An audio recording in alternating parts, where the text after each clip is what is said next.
right. Hold up. Give me a second here. Make sure everything is properly. I actually forgot to adjust the board. I thought that I did, but I did not. I wanted to make sure that I started somewhat on time because, man, I was rushing to kind of get everything set up just because I had a lot of stuff that I was doing this morning and into the afternoon. But I think I'm ready. Jeffrey Tucker with the Jow. Let's go. Bloodborne remake, please. Bloodborne port to PC. Buck Bumble loud, please. Get crunk for us. California! Smasher! Yo, I have zero expectations or wants for this show. Lol, can I get Snow Palace from Tekken 5? Yeah, that's kind of like my thing right now is I have zero expectations for the show because once again, I don't know what Sony's doing. I've never claimed to know Sony's current trajectory. I don't because of the live service stuff. So it's like almost impossible to predict. I'll get the Buck Bumble going, but shout outs to Jeffrey Tucker with the big $10 dono and shout outs to my man, the one and only, the indomitable, my man, Justin. Music City, my Music City man. So like, yeah, I don't know what they're going to do. That's why I didn't do predictions because anybody that says they're going to have state of play predictions has no idea what they're talking about. Like I've never seen a good state of play prediction show. I have no idea what they're going to be doing. Like I just don't know Sony's angle this generation. Like I probably could have predicted stuff easier last gen because we got sequels to so many different things. Like, you know, Uncharted 1, Uncharted 2, Uncharted 3, Resistance 1, Resistance 2, Resistance 3. Like, back in the day, we actually used to get, like, a variety of franchises. We got SOCOM. We got all sorts of stuff from Sony. These days, I don't know what they're doing. You know, we got God of War 1, God of War 2, God of War 3, God of War Ascension, God of War this, God of War that. Like, back then, it was a bit different. Today's day, I have no idea. I just don't know, you know, what they're doing. And I don't know how they're doing it. That's the thing. Like, that's the thing with me. Is like, I just don't. So it's hard to predict Sony. So that's why I don't predict Sony because I just don't know how it's going to actually work out. Let me get this Buck Bumble, though, first. Buck Bumble. We got to play a remix because the person who owns the song or the person who sang the song is crazy. So let's just go to get Super Buck Bumble from Sunshine. Here we go. What about now? It's time to rock with the big Buck Bumble. What about now? It's time to rock with the big Buck Bumble. Hey, there we go. Shout outs, man. Hey V, what's up? How's it going? Let me go over shout outs too, real quick.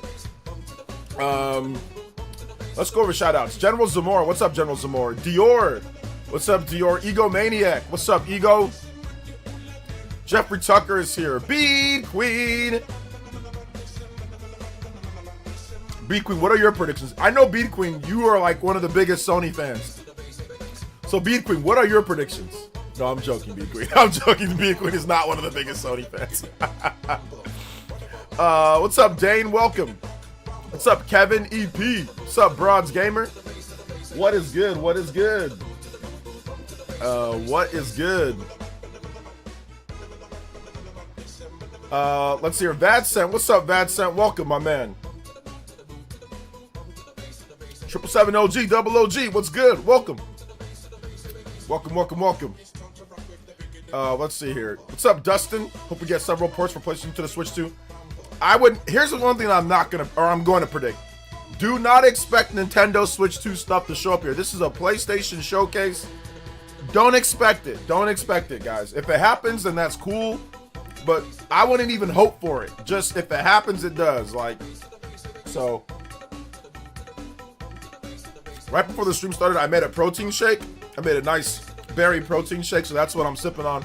Kind of get my strength. And I haven't had too much to eat today. I didn't get a chance to work out either. But, you know, it is what it is. Easy prediction, state of play. One live service game not counting. What they showed a few days ago. Okay. Chrono Rig, what's good? Mario on PS5. Yes, that's happening. Today. Mario on PS5, baby. What's up, Chrono Rig? Gangsta Slayer, what's good? Infamous 1 and 2 remaster. Dude, you never know. I think Infamous could get remastered. I mean, it's possible. Oh, okay. Take your shower, V. Take your shower. Don't worry about us right now. I doubt Kingdom Hearts 4 will show up. Yeah, I don't know if Kingdom Hearts 4 is going to show up. It'd be nice, though. What's up, Utterfan? What's up, Elias? What's up, House Gang? I mean, this is definitely going to be better than the partner showcase from last week. I mean, it's a partner showcase. Nobody's expecting partner showcases to be incredible. So, I mean, if it is, that's great. If it's not, then that's fine, too. I like the partner showcase. I thought it was okay. I thought it was good, but I know not everybody thinks the same thing. So, we will see. Oh, we're not watching. We're not listening to this one. So we will see. But I mean, it's a partner showcase. I don't know what people are expecting from partner showcases these days, or why they're even comparing them in that way. But hey, it's all good. Anytime. Remaster A. The big ones for Nintendo, the Nintendo Directs, not the partner showcases. So let's see here. I hope we get Naughty Dog game finally. I want to see a gameplay of Intergalactic. Yeah. So I had 60 minutes of partner. No, do not say that, man. People said that last time, and there was like nothing for the Switch 1 or Switch 2 the last time that they did this. So I would not say that, guys. If I were you, don't do it. You're going to end up being wrong. Snow Palace. Oh, this is a great song. Snow Palace. Snow Palace theme. All right. This is from Tekken 5. I love this song, by the way. This song is incredible. Thank you, Justin, with the 30. Also, James Forte. You know what time it is. James says, yo, OJ, haven't tuned in live for a while. Been going through some marriage woes, but your VODs have been keeping me going. Hey, man, I'm sorry to hear about that. That's quite possibly the most stressful situation to deal with. Like anything to do like marriage situation, marriage issues. So I'm with you, brother. I hope everything works out for you. You know, I hope everything works out for you. Hope you can get everything going, you know? So I hope you can get everything going. Let's go. Shout out to my man James Forte with the big 20. Yo, the JoJos have been crazy today. You guys have blasted us with 3 JoJos in a row and multiple double JoJos, triple JoJos. Let's go. Appreciate that, guys. Big love to James Forte. Thank you for the big 20. Justin's still the top of the board, though. We have already hit our extensions. So let's go, man. Hey, what's up, Patch? Hoping for some new IPs. What if all the new IPs that they release, what if they suck? What if they're not good? You should just be hoping for some good games. More so than anything. We've got a million new IPs that are out there. We've got a bazillion new IPs. What we need is good games. Whether it's a new IP or not, at this point doesn't even matter. Because there's so many games that we have that people haven't played. So whenever I hear people say new IPs, I always like, yeah, that's great. But it's like, more so than anything, it's about great games at the end of the day. I don't care if Sony didn't reveal a single new IP, but if they revealed Jak and Daxter, Big Jak and Daxter, Big Sly Cooper, Big new Ratchet and Clank, Big new Jet Moto, Big new Motorstorm, Big new SOCOM, Big new Resistance, Big new Killzone, I don't think anybody would be like, oh my god, none of those are new IPs. You know what I'm saying? So that's why I get it. And I'm not trying to hate on your comment. I just don't, I just want great games. Now, don't get me wrong. At some point, yeah, if there's a stagnation of new IP, I get that. But we get new IP all the time. So I'm just more interested in getting new game, or like great new games. You know, like, are they good? More so than anything at this point.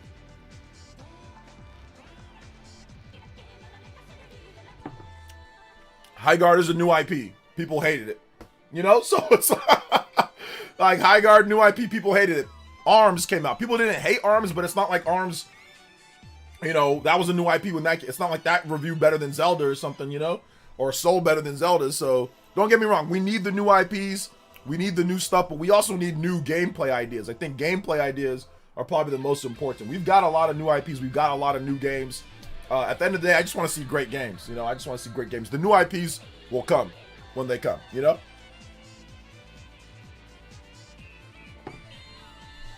So yeah. Well, I don't know if Beast and Reincarnation is quality and polished. I have no idea. You know, it's a new IP, but I don't know if it's gonna be good. We gotta wait and see. I'm gonna pick it up though. Let's see, OJ, I might be selling myself for clown, but I don't care. It's first time celebrating Valentine's Day in 2 years. Oh, congratulations, my man. Do you think FF7 Remake Part 3 will multi-platform day one? That's the rumor out there, Jack, so we'll see if it happens. Pragmata looks like it might be a quality new IP. Yeah, Pragmata looks great, but really, Pragmata for me, it's the gameplay. Like, the gameplay is awesome. I mean, the new IP, okay, fine. They could have put that they could have made that into an old IP, though, and it would have been great, you know, so... I don't think, like, if that was some type of, like, let's say they made it like a futuristic Resident Evil game, people would be like, oh, sweet, Resident Evil, like, in the far future, you know? So, people would have been, like, hyped about that, too. Justin, it probably would have sold more if it was Resident Evil. Justin with the $20 dono, let's go! Super JoJo for those who remember that. Also, I have been enjoying Mario Tennis Fever. The tournament and special games are fun. I have not had a chance to go pick up Mario Tennis yet, because I want to go get it physical. So, shout outs to Justin. Oh my goodness, yes, the Super JoJo. Udobudo's blasting out here. Justin with the 50 so far. We are out here. Thank you so much, Justin. I appreciate that. Let's go. Beyond. And, 80 minutes 50 ring up with Justin. 30 more to beat him out on the ninja board. Hey, yo. And yes, I gotta get Mario Tennis. I gotta get it. Beast and Reincarnation might show up. They just showed it at the Xbox show, but they might show it again here. So, yeah, we'll see. We will see. Hoping for Tenchu. Ooh, that'd be interesting. Shout out to 91 Gamer Boy uploading a new video. Switch to Grifted and State of Play. Listen, my man. Just be careful with the topics, my boy. Be careful with the topics. You're going to attract a certain type of person if you make videos like that. So just be careful, all right? Just be careful. Talk about what you're passionate about, but don't worry too much. Like, when you're first starting out, don't worry too much about, like, grifters. Like, make videos on what you really are passionate about and topics that you want to discuss. I mean, if you're passionate about switch to grifting, that's fine. But, I mean, just be careful. Starting out, you want to establish a base of, like, what you're into and the type of games that you're into and what you like. You don't want it to start off with just people coming in to tell you that you're stupid, that your opinion's dumb, you know? So, just be careful. Just be careful. But it's all good, man. I'm glad that you're getting back to making vids.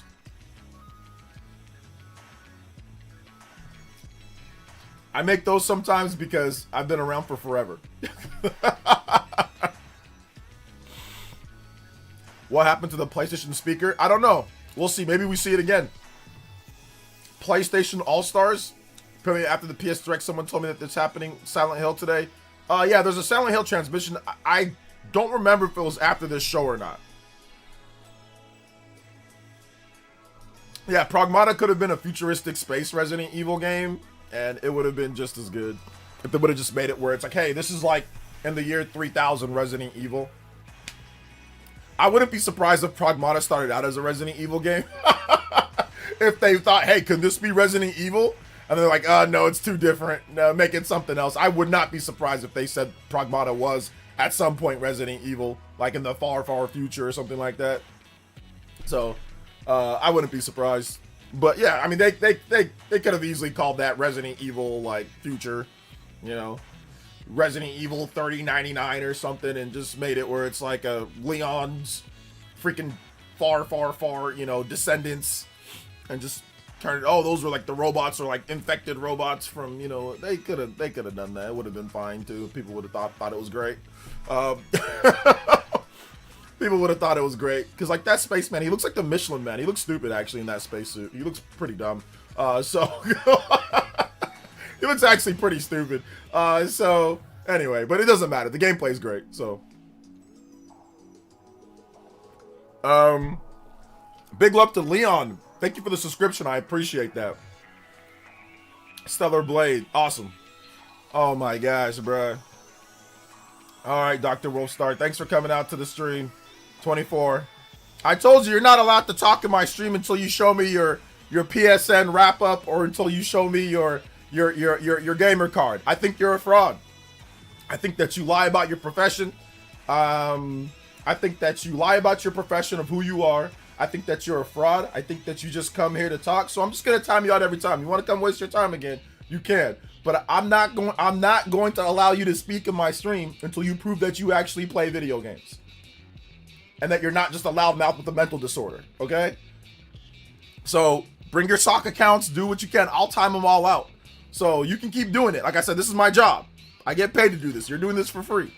So, hey man, like I said, go on one of your sock accounts, link your PSN wrap up, link your Nintendo year in review, link your Steam ID so we can see what games you're playing, because I think that you're a fraud. All right, moving on. Justin with the 3. I sent you an interesting video where a PC handheld fan ends up loving the Switch 2 after having a kid and hits on the points pretty well on the cons of PC handhelds. Okay, yeah. I'll check out that video for sure. Haven't had the opportunity, but I think I saw that. YouTube or Twitter messages is kind of weird. But absolutely. We're not flaming anybody. It's a nobody. It's a somebody who lies about that they're a stockbroker and lies about Switch 2 sales and makes all these weird predictions just because he's a schizo. He's a PlayStation PC schizo, and he has nothing better to do. Trust me, you guys don't want to waste your time. Moving on. I think we got a new paper Astrobot announced today. No, I don't think so. I don't think so. I mean, I'm a cozy gamer. I do not count. I play games, just not shooters. No. Listen, guys. You guys can play what... I want to make sure that I make this clear. You guys can play whatever you want. I don't care what you guys play. I don't care if you're all Madden gamer, if you're an all NBA 2K gamer.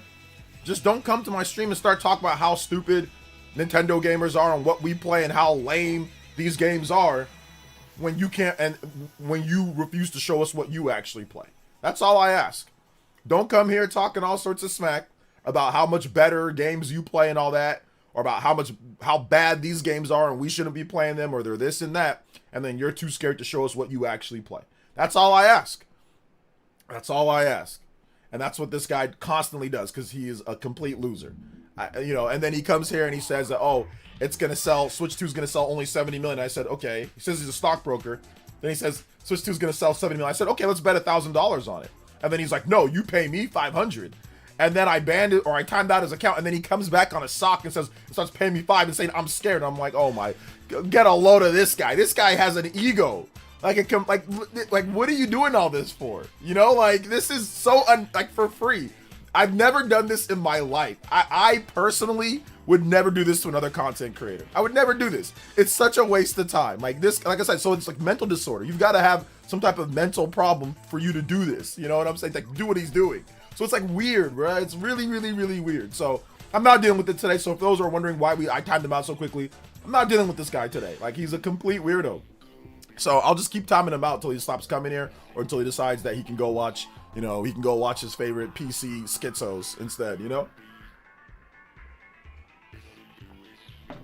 Anyway, let's see here. Bro, this clown's literally obsessed with you talking, taking time out of your day to show up. Yeah, that's what I'm saying. He's like super weird and obsessed, man. Like making up his profession, talking about I'm a stockbroker and all this and that and all this weird stuff. Like, bro, you are not. You're a broker. So just stop. Just leave me alone, bro. Like, leave me alone. Moving on. I think there's any chance we get Uncharted? Maybe.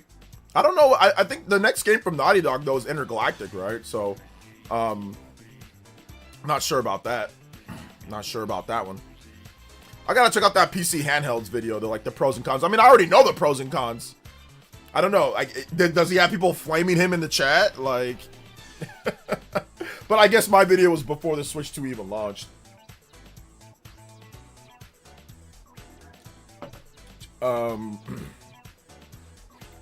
Hey, what's up, Fladius? Welcome to the stream. How you doing today? Oh, OJ, too old. Yeah, I'm too old, bruh. I'm seriously, I could keep up with this like 10 years ago, man, even last year, but I'm getting like way too old for some of these people coming here. And all this is acting weird, bruh. Some people got like really weird situations going on, man. OJ, what do you think about the Mario Tennis controversy? Watch my video today. I already talked about that today. So watch my video. Let's see. I'm looking forward to State of Play. My next video will be focused on those games. Hey, there you go. There you go.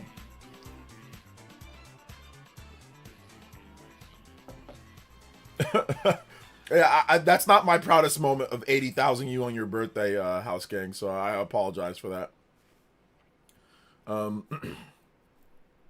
apologize for it. But my opinion on the Mario Tennis controversy, it's the same stupid controversy that we have every single Nintendo game. Like, if you want to buy the game, buy the game. If you don't want to buy the game, don't buy the game. That's it. There's really no controversy. There's really no controversy. If you want to buy it, if you think it's worth it, you buy it. If you don't think it's worth it, don't buy it. That's it. That's really all it comes down to.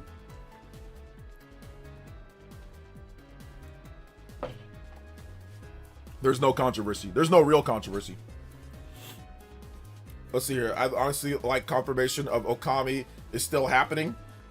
The new Okami 2? Yeah, it's still happening. It's still happening. They actually already said that. Follow the official Okami account. They talk about it there. Yeah, it's still happening.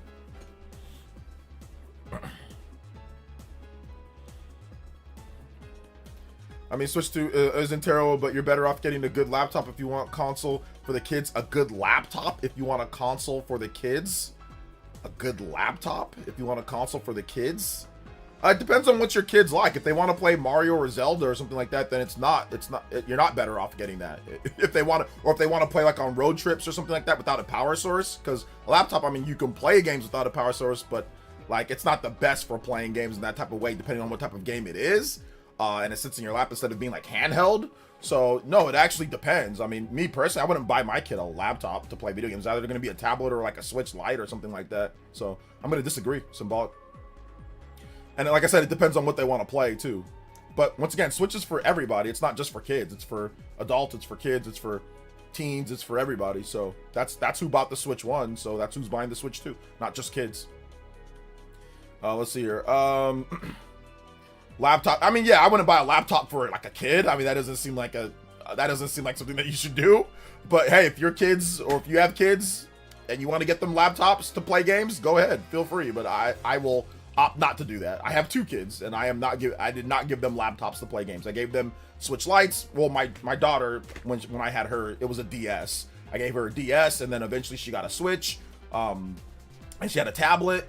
My boy, he has a tablet right now, and he'll probably play Switch later. I gave my nephew a Switch Lite. He also has a tablet. So I mean, I don't know why you'd give a kid a laptop, but like I said, go ahead, do what you want. You want to see the laptop broken, like, you know, have broken keys and them going on sites that they probably shouldn't have and all this such a weird stuff? Go ahead, be my guest. Do you think we'll get any Persona news? I hope we get Persona news. That'd be dope. Let's see here. What's my favorite game of all time? Chrono Trigger. I did buy a laptop for my kid. Mistake. Yeah, probably a big mistake. Let's see here. I guess that's true. I'm thinking more about Steam game price versus Nintendo price. Nintendo has cheap game sales all the time. So if you're talking about pricing when it comes down to things, the games that are discounted on PC can also be discounted on Nintendo Switch 2. No Man's Sky is also cheap on Switch 2 if you want to get it on there on PC. Now, if you're talking about Nintendo first-party exclusives, Steam doesn't have any first-party exclusives. So there's a bunch of cheap games on the eShop all the time. There's sales and cheap games on there all the time. Nintendo first-party exclusives, those aren't as cheap all the time, but those are not even available at all on Steam or on a laptop, unless you're doing like hacking or emulation or something like that. And even that's also like another hurdle that you have to go through. So it's like I said, it's a common thing that people always say, like, oh, well, it's cheap. There's cheap eShop games all the time on Switch 1 and Switch 2. There's always sales and deals and discounts. So, no, that's also another thing that just people online just say. Let's see. Hey, OJ, what's your favorite game of all time? Mine is Fire Emblem 4. My favorite. I said Chrono Trigger. Chrono Trigger. Let's see here. Steam Decks have officially fully sold out. PlayerEssence Valve has not said that they are restocking them, and even the OLED apparently in the US. Yeah, it looks like the memory prices are causing them to have some issues. So that's the reason why they haven't restocked them just yet, because they're not sure if it's worth the buying a bunch more of them because of how they sell. This is me just guessing. This is my estimation because of how they sell and the pricing. And the memory prices are very expensive. So I think that's what's happening right there.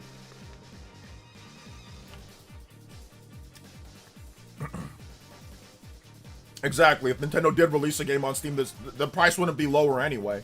I mean, it'd be the same price. It'd be the same price that they have on their store. So yeah. And exactly another thing, you can also find games used. So if you want to, there is no used games on PC. If you have a Switch, you can buy used games, which you can get all pretty much every first party game, eBay, Marketplace, things like that cheaper.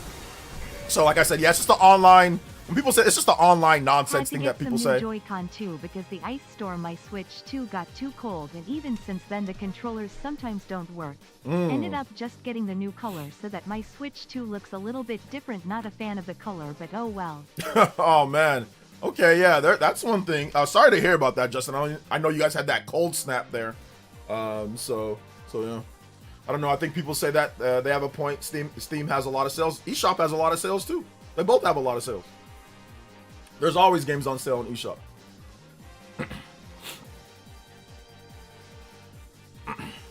How many kids do you have, Felipe? How many kids do you have? And do you give them laptops? Because that was his point. His point wasn't Steam has sales. His point was give them a laptop because of the sale. So give them a laptop so they can play Steam games. He did say pricing, but he said the form factor was the thing, like a laptop. That was it. Like a laptop. It was also, yeah, sure, sales. But everywhere it has sales. PSN has sales. Xbox Store has sales. Epic Game Store has sales. eShop has sales. They all have sales. That's yeah, you have 0 kids, but yet you're trying to talk about him having a point for kids. Like I said, the people that talk the loudest about kids are the people who do not have kids. Y'all always want to butt in and chime in on everything with 0 kids yourself. Okay.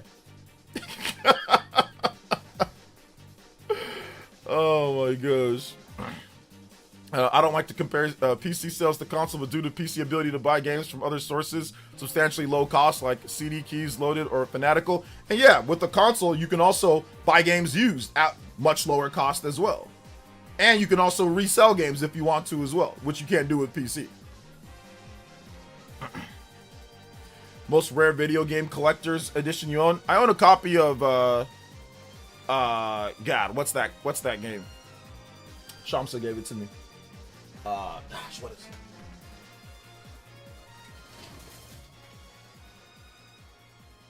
Oh, there we go. This game right here. It's the rarest game I own. It's called Little Samson. It's actually a real, authentic NTSC real copy of Little Samson, like CIB copy. This is the most expensive thing that I own. I think it's upward of a couple $1,000, $3,000, $2,000. Depends. I don't have it graded, but this is the most expensive thing that I have. Let's see here. But shout out to Samsa. She gave that to me. Not what I meant. I meant that if you have a family computer that can run games, you're better off using that than buying a new console. I'm also a girl, by the way. Yeah, once again, I disagree. I disagree mightily with that statement. I don't think that you're better off doing that. Kevin with the 3 or with the 5? Sony should do remake The Legend of Dragoon. Can I get any music from The Legend of Dragoon? Yeah, shout outs. I got you, Legend of Dragoon. Yeah, I don't think I just personally don't think that it is. Like it's cool if you think that it is. That's awesome, you know. But yeah, I just personally don't think that that you're better off just getting a laptop for kids. I don't think so. Me personally. But like I said, I think a tablet is much easier to manage for children. I think a console is much easier for kids to learn how to download and to play the games. I think it's a lot easier. But like I said, you're entitled. If you have kids and that's what you get your kids, go ahead. I've had kids. I got 2 kids, and I'm not giving them any laptops, so that's fine. All right, let's see here. Let's get this next one. Legend of Dragoon. Dragoon. Music, combat theme. But no, it's all good. Once again, it's all good. Everybody's entitled to their opinion. Thank you, Kevin, for the $5 dono, man. I appreciate that, fam. Let go. Wait, hold up. I think we were at 86, so now we're at 91. My bad. Thank you, Kevin. I hope they show some more Saros in the state of play. But no, it's all good. All good. Seriously, symbolic. If that's how you feel, or if that's what you get your kids, or when you have kids, if that's what you want to get them, that's fine too. You know, it's all good. All good. Let's see here. Rarest game I own is special edition of Dead or Alive Extreme 3 from Play Asia. Nice. That's good. A laptop for a kid in 2026 is wild. I'm guessing it. I mean, Symbolic, do you have any kids? Do you have any? Here's a tip for people. Newegg and Sam's Club almost every week have $100 eShop cards on sale for $80. That's good. Is that what you give your, if you give your kids laptops, like I said, that's fine too. Do whatever you need to do. Give them whatever you need to give them. So yeah. Let's see here. You give your kid a laptop, they give back the keyboard and a tablet. Yeah, you'll get yourself a keyboard and a tablet back real quick. You give your kid a laptop. Depends on how old the kid is. I mean, kids are like, I mean, are we talking like a small child? 3, 4, 5, 6, 7 years old? Or are we talking about a more advanced child, like, you know, 10, 11, 12, 13, 14, like teenage, like, depends on what, like, where you're talking about, like a kid. Like I said, for me, I have a 14-year-old daughter, and she has a laptop, but it's for school. I mean, she plays Roblox and stuff, but she has a tablet, she has a phone, that's what she likes. You know, like I said, I have nephews, you know, they've got, you know, I got one that's 4 years old, I got one that's 7 years old, and they like tablets. They also, one of them has a Switch Lite, but they kind of like the tablet a bit more. So it just really depends. It really depends on what's easiest and what's best for the kid. It's every kid is different. You know, some kids are good with technology. Some kids can learn and be gentle and be able to use technology, and then some kids can't. Some kids cannot help themselves. You know, so it really depends on the kid. So it really depends on that. Let's see, I hope they announce the RE9 demo. Ooh, that'd be nice. I'd be down with that. This Bomberman collection is really well done. No online, but game share is good enough for the title. Well done, Konami. No online for Bomberman? That sucks that they have no online play for that. Let's see here. This laptop and kid question escalated as more than it should have. It kind of did, but it was an interesting thing to talk about, though. Honestly, I like talking about stuff like that. I bought ZA for Switch 2 brand new for $62. You got a little bit of a discount there. I got ZA from HSN over the holidays for $50 brand new. Okay, that's a better deal on that. I saw an ad to lease a PS5. Sounds like a great idea. Oh well, JK. Yeah, I saw that too. That's probably not a great idea. You should, if you want a PS5 and like you can't afford a PS5, you should probably just save that leasing money up and then just buy it when you can have it. So if you can, I mean, unless it was for like a weekend, like you're at like an Airbnb or something like that, but I don't think you should ever lease a PS5, like for real. Like, I don't think you should. I think you should just, you know, if you can't afford the full price right away, just go ahead and grab a credit card, you know, and just put it on the credit card and pay it off slowly, you know, or not slowly, but pay it off in installments. That's what you need to do. You shouldn't, and that will help build your credit. So I don't think leasing a PS5, I think that's in the UK, right? I don't think that's a good idea, personally. If you want a PS5, and you can't afford it right away, you gotta save up, chip away, save $10, $15, $20, you know, every paycheck, every 2 paychecks, save about $20, $25, and you'll have it in no time. You just gotta save up, and you'll have it by the end of the year, you know? So if you just save up a little bit, you'll have it. You know, save about $40 each paycheck, and you'll have it in a bit, right? So I don't think there's any need to lease a PS5. I don't think that there's no need to do that.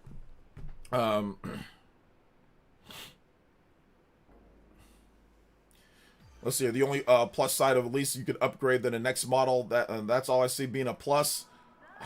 Yeah, man, I mean, I don't think that's even a plus, to be honest, man. I don't think that's even a plus. I'll keep it a buck, but you know what? Yeah, I mean, I guess if you're trying to find something out of there, that might be it. Yo, Dane Gonzalez with the $3 dono. Let's go. This laptop convo got me thinking about that conversation end of last year about getting a kid a 3DS for Christmas. Now I don't know what is worse for a kid to get for Christmas. 3DS or a laptop. Tears of joy. I mean, some kids will probably like a laptop. Some kids will probably like a laptop a lot, but you know, it just depends on the kid, right? It just depends. I mean, most kids that will get a laptop now, they'll get a laptop for school. It'd be to do like type and to do schoolwork on it, or to do online homework, You know, I'm not sure if they're thinking about playing games like that on there because you need the controller, I mean, mouse and keyboard. I don't know how many kids are using mouse and keyboard. My daughter can't even use a freaking regular controller. I mean, I don't think she's gonna be using mouse and keyboard playing games on all that. So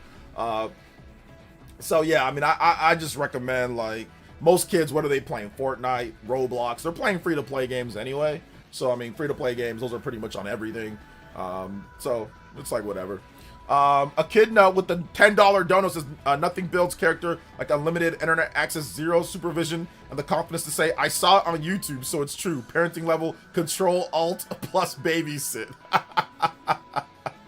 Oh, man, I'm telling you, fam. Nothing like it. Nothing like it. Let's go. Combo breaks. Kingdom Hearts 3 gets unwanted hate. Yeah, I think a little bit. Kingdom Hearts 3 gets some unwanted hate for sure. I think so. Or unwanted or unwarranted. Yeah, I think it does. Wait, what's wrong with the 3DS? My kid loves his 3DS. No, we were just talking about how a kid wanted somebody was asking me, hey OJ, my kid wants a Switch 2. Like, what should I get them? And then somebody was like, oh, get him a 3DS instead. I was like, what the hell? All his friends have Switch 2s and he wants to play the newest games and you bust out a 3DS. I mean, 3DS is nice for a kid to have. Like, you show them, hey, look at these games from back in the day. But if they're looking for a Switch 2 for Christmas or for holiday, you come in with the 3DS, that's going to be upsetting. Both my Switch 2 and my Steam Deck were bought by getting my credit card down low over the course of 2024 for the Steam Deck in December to Switch 2 launch of credit card payment. Also, Tennis Fever came in the mail early from Amazon is fun so far. Yeah, absolutely. Yeah. I got it. I haven't had a chance to pick it up just because I've been stuck in the house all day, cleaning and doing some other things, taking care of my boy, and working. But yeah, I'll definitely pick it up. Maybe tonight or tomorrow. So we'll see. Thank you, Straw Hat, with the 3. Appreciate that. Justin with another 3. Also, if $70 Mario Tennis Fever is too much, get a Nintendo Japan account and play Asia. You can get it for $60.18. People don't want to go through all those hoops and hurdles. But yeah, there is a way to get it cheaper. I don't think kids today will understand the games we played when we were younger. Hand them a weird control and they'll say, what's this sorcery? I mean, it depends on the kid, right? Some kids can, and then some kids will not. I know my kid, my boy, when he grows up, he's going to be able to use a controller. But yes, my daughter she cannot use controls. Now, she can adapt to it a little bit, and she gets better as she plays, but a controller is hard for her, even though I did have her playing, like, 3D World and all that. She was a kid, like, when the Wii U was out. So, like, I did have her playing some games, but she wasn't able to play enough to really build the skills to really be able to play games skillfully. She can play Roblox, though. She can play Roblox, like, touchscreen, she's really good. She's better at touchscreen stuff than I am because she grew up with tablets and smartphones for gaming. So she can actually control characters and do touchscreen stuff 10 times better than I can. I can't control, like, touchscreen gaming very well because I didn't grow up with it. So I will say that the kids of today are far better skilled with touchscreens than us old peeps, So there is that. I mean, for whatever that's worth. Oh, man. How long does this stay to play? It's going to be about an hour plus. How much longer? We got about 20 minutes before the show starts. What's up, TFL? What is good? What is good? I bought Tennis Fever on my lunch like an hour ago from Target. Nice. Got 3 wisdom teeth pulled. 3 wisdom teeth? Oh my gosh. You're about to be in a load of pain, buddy. Can you say painkillers, buddy? Can you say drinking through a straw, buddy? Can you say no food, no chewing, buddy? I got 1 wisdom teeth pulled and I thought I was gonna die. Oh my goodness. Well, no, I'm stupid because I still ate food even though I got my wisdom teeth pulled. So that's the reason why it was that bad. Because it was Thanksgiving and I was like, you know what? I'll deal with the pain. And man, that was a bad idea. But it was a bad idea, but it was worth it at the same time because the Thanksgiving food was incredible. But my mouth hurt like it's some of the worst pain that I've ever had. When they tell you do not eat, they mean it. Do not eat regular food. Like, do not eat regular food. You can just have like pudding and ice cream and stuff like that. You can't have it. You can't chew. Man, I was like, but I'm not missing Thanksgiving. So I dealt with it and woo, I was in some pain. Woo, that was bad. And that was just one wisdom tooth. Imagine 3. They gave they gave me some hydros too. Trust me. You tear through those hydros. Your body says, "Oh, painkillers, huh?" Gone. Where's the next one? How do you think people get it? How do you think some people get addicted to painkillers in the first time? Because they get a lot of pain and they're always in pain, and whatever medication they give you, you eat through them. So yeah, I mean, I made sure that I didn't take more than what I should take, you know, but sometimes it just runs out and you have to wait before you take the next one. You cannot, you know, overdose on it. So yeah, your body eats through those, man. It tears through it. Now, some people's body adapts and handles it for a longer period of time. And while the medication works, it's great. It's like, oh wow, it doesn't hurt. But then when it starts wearing off, you start feeling it. And you're like, oh, I gotta wait another, you know, 2 or 3 hours before I can take another one. So, whew. It's tough, man. But was the Thanksgiving food worth it? It was absolutely worth it. It was and it wasn't worth it. Like, the food was delicious, but it was like I couldn't fully enjoy the food because my tooth, it was this bottom one, this one right here, my left bottom wisdom tooth. I got it pulled about, it's going on 3 years ago now, right around Thanksgiving time. So I did 1 and then 3. 1 was so much worse. Yeah, I mean, I guess if you just get all of them pulled at the same time, I mean, that's probably better off. Just get them all done. I still have my other ones, and now I pay very, very good attention to the back of my teeth. I make sure, because that's the worst. Out of all the teeth, the wisdom teeth are the worst. So I don't want to pull the rest of my wisdom teeth. But I mean, if I have to, then I will. It is what it is. So, but yeah, it was pretty bad. Metal Gear Master Collection Volume 2. Ooh, that'd be nice.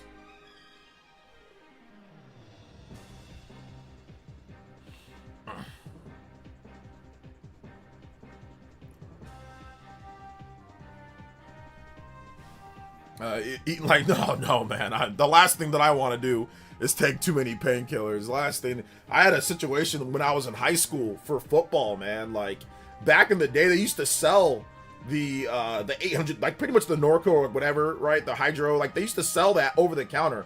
I don't think you can now. I don't think you can get 800 milligram over the counter, but back in the 2000s, the early 2000s, and back, or in the 90s you could. So like, it wasn't a prescription. It was just, here, you can have one. So my ankles were always, I broke my ankle. I think my senior year, I broke my ankle clean. And I didn't come out of the game. They just taped it. They just taped the hell out of it and gave me one of those, and I went right back in. Been busy, glad I could catch one of your streams again. Nice. Keep up the consistently good work. Yo, thank you so much, man. I appreciate that. Thank you, Zilla times 2. Appreciate the support, man. So yeah, 800 milligrams over the counter. They used to be able to, you could just buy them back then, straight up over the counter. You didn't even have to be like 18 or 21 or anything. You just buy them. I think you had to be over 13, or was it 6? I forgot. Maybe you had to be an adult to get those. I'm not really sure. But yeah, you could just buy them over the counter. So, I mean, we would just, if you were really hurting bad, they just give you one of those. But yeah, I broke my ankle pretty clear, or I fractured it. Fracture or break, one of the two. And it was bad. I think it was kind of like, not dangling, but it was like, clearly the ankle was not like where it was supposed to be. So like I said, they just took a bunch of tape, they taped my ankle to where it was like straight, and then they taped over my shoe. And then they taped over my shoe to where my ankle just didn't move. I could still pick up my ankle, but I couldn't like, I couldn't like turn it or anything like that, but I could still run. So they just did that. And after the game, it felt like I was gonna have to have my ankle amputated. Like, it felt terrible after the game. It felt so bad. I was in like excruciating pain. But yeah, whatever. Alan with the shooting tier. Alan with the shooting tier pledge. Thank you so much, Alan. I appreciate that. Oh, see, y'all were built different in the 90s. Yeah.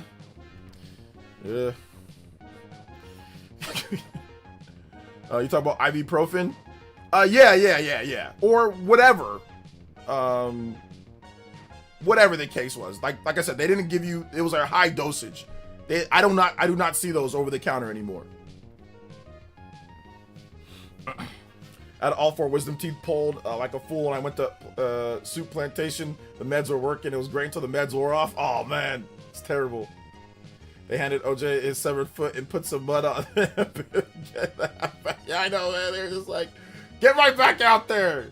Yeah, I didn't miss any games. Even though I felt like hell half the time playing. I didn't miss a single game. And the only game that I've ever missed was college. I think I broke a rib. One of my ribs were definitely broken or like cracked. And I couldn't breathe properly. So I did miss one game in college because of a jacked up rib, but it was only just one game. I was back the next game. So, but yeah, that was the only game that I remember missing due to like an injury.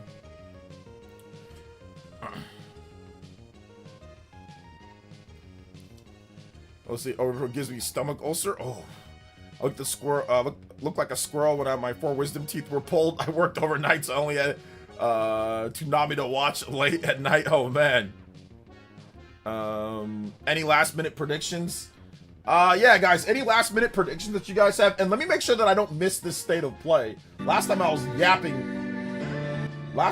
yapping way too long, and we missed the very beginning of the Nintendo Direct Partner Showcase. So let me make sure I don't miss it. Make sure it's up the whole time here, so I don't do another stupid thing like I did last time. Yeah, it was like a crack. It was either a broken or cracked rib. It was right here. It was this one of these ribs right here. And anytime that I breathed, it felt like the rib was going. It felt like a door, like one of like the Western doors when I go. My rib was like. I can literally feel it like condensing in and then like recovering. So it was anytime I breathed, anytime that I ran, I had to stop because I couldn't breathe properly. And it just felt like something was like cracked and like air was coming through or something like that, you know? But it felt like a little door. It went like, and I was like, that's the only time I've never felt that before. That was the first time ever that I felt that. I'm like, what the hell is wrong with my rib? And I don't even know how it happened, man. It's not even like I got hit hard or anything. It just happened. I got hit on a play, but it wasn't like it was a hard hit or anything. I just went, oh man, what's that? Do you reckon the new state of PlayStation monitor might work with Portal? Maybe it could. Alan with the $10. State of play gonna be fire. Blood Trail. What is Blood Trail? Is that a new game? Is Blood Trail a new game? I think this one's gonna be solid. I think it's gonna be solid, and I think it's gonna get bolstered because people were upset with the partner showcase, so they're gonna be like, oh, this was this, so this is gonna be better. So even though partner showcases are always not very good, at least according to the internet. But yeah, man, I think this one's gonna be solid though. I don't think it's gonna be bad. I think it's gonna be a good showcase. I think it's gonna have some solid games. With all the failed live service games, I wonder why they didn't do Twisted Metal. I don't know. I think that got canceled too, right? So, thank you so much to Alan. Thank you for the $10 JoJo. You guys are out here tonight. Let's go. Further than beyond. Last of Us Part 3. I slipped in the shower and fractured a rib. I was 22. Damn. Yeah, that's the worst feeling. Like, if you slip and then hurt yourself, you're like, oh my goodness. I slipped and I hurt myself, you know? Yo, GS with the $5 Ninja Peach. Yo, OJ. What up? Mind playing Elden Ring main menu theme? Yeah. Absolutely. I can play that for you. Elden Ring main menu theme. Elden Ring main menu. I can't spell menu. I cannot spell menu. Let's see here. Only takes one good cut to get an ankle injury. I know, seriously. It only takes one good one. Played wide receiver before I switched to QB. Dislocated finger, then popped it back into place. Them together, still expected to catch the ball. Yeah? Yep, Frankie. Yep. Yep. You don't get much excuses in football. Not too many excuses. At least if you want to play. Any shadow drops? I'm pretty sure there'll be a shadow drop or two. It'll be 40 minutes of games and 20 minutes of Deathloop. I remember when they were showing off Deathloop so much back in, like, what was that, 2021, where like they were showing Deathloop like at every single presentation. It'll never happen, but I'd love to see a Vagrant Story remake. Ooh, that's awesome. What's up, party man? You're gonna get half an hour high guard character reveal. Let's go. Hope the state of play can get the PlayStation back on track a little bit when it comes to games. We'll see what happens. I think they'll be okay. Do you think we can get Fortnite and Smash Brothers? And two characters would be Jonesy and Peely? Probably not. Broke my arm from arm wrestling. Oh man, that's the worst. So you broke your arm from arm wrestling. So you lost and you broke your arm in the process. That's like, you know, that's like taking a girl out and getting friend zoned. Like, you take the girl out, you pay for dinner, you do everything, and then you get friend zoned and she walks off with somebody else that night. It's okay. It's okay. It's happened to me. It happened to me in college. That's like the same thing, bro. Not a good feeling. A super L, double L, triple L, like goofy, goofy L. Oh man, it's all good. Are you sure it wasn't rugby, OJ? No rugby. Let's see here. It was against your dad. Oh man, that was your dad. That's why they call you Junior. Does anyone really expect the rumored 2D God of War to switch? I'm not so. I don't know about that one. I don't think. And if it was, I don't think they're going to announce it at the show because I don't think they're going to show Switch 2 logo. I don't think so.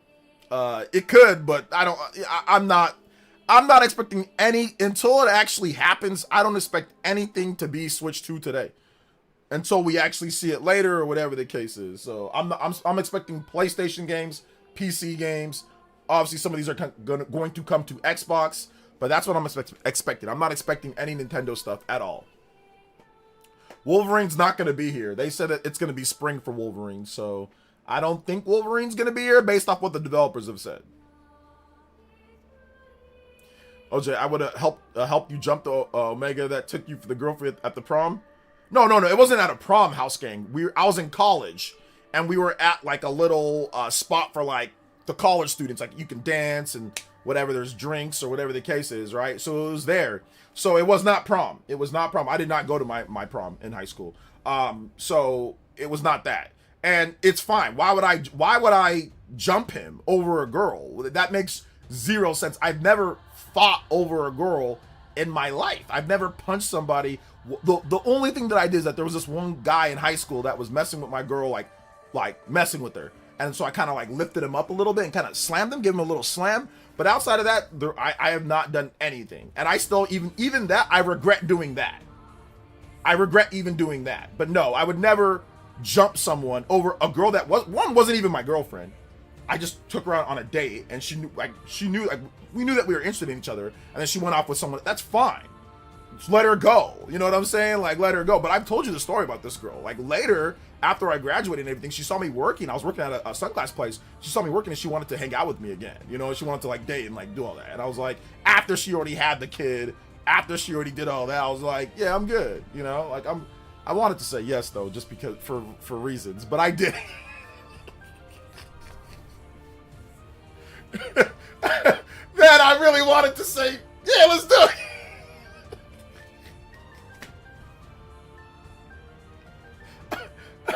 I wanted to say yes, I'll keep it a buck, man. I wanted to say yes, but my pride was like, nah, man, she screwed you over. Skip it, you know. I mean, I wanted to say yes, but I said no. Let's see here. I'm almost 40. Never had to be in a fight. Yeah, definitely don't get beat up or shot over a girl or over a guy. Like that's the one thing, especially when you're in Fresno. You don't know who's packing. You don't know who's carrying a gun. You don't know. I mean, the problem is that there's too many of the bulldog gangs and the stuff there, so you have no idea some of these students that are doppelganging as gang members and stuff like that. So it's way too risky to start fights in I mean, it's too risky to start fights anywhere, but it's 1000% too risky to start fights in Fresno. You don't know who's a gang member. You don't know who's part of the Bulldogs or who's part of the different gangs. You don't know who's carrying guns and all that. So it ain't even worth it, bro. If it's a girl, man, like I said, man, it might not even be worth it if it's your wife, man. Because you might get shot. Like, it needs to be severe circumstances for you to actually start, in my opinion, in today's day, to start a fight over a girl or over a guy. It needs to be a very, very severe circumstance. If it's just a girl that you're casually seeing, or even just your girlfriend, let it go. Just let it go. Stay alive, let it go, because you could end up being shot. A lot of the times you might end up being shot. I've seen it too many times in my life. So yeah, it's not worth it. 5 minutes, 3 minutes. I got the show up, 3 minutes. Let's see here. Mario Tennis with me. Once I get it, then we'll see. We'll have some game nights or something. Let's see. Like I said, man, it's gotta be a very severe situation. What's your prediction for the closeout game today?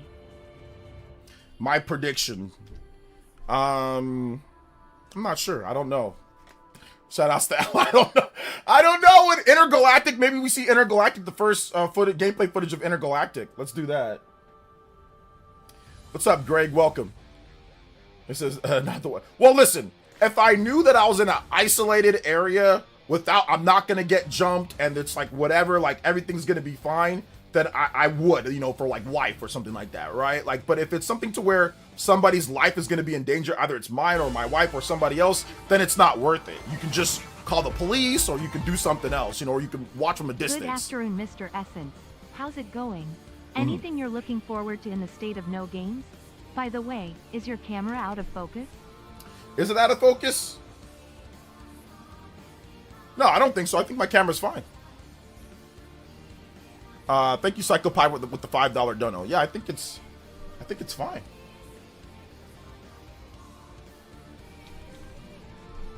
I think it's fine, right? Is my camera out of focus? I think it looks solid to me. Parappa the Rapper. I would want some camera looking crisp. Yeah, I thought so. Okay. Jack and Daxter trilogy. Ooh, that'd be interesting. Hey, shout outs to the Valentine's Day. Let's go. Celebrated it yesterday. Why'd you celebrate it yesterday?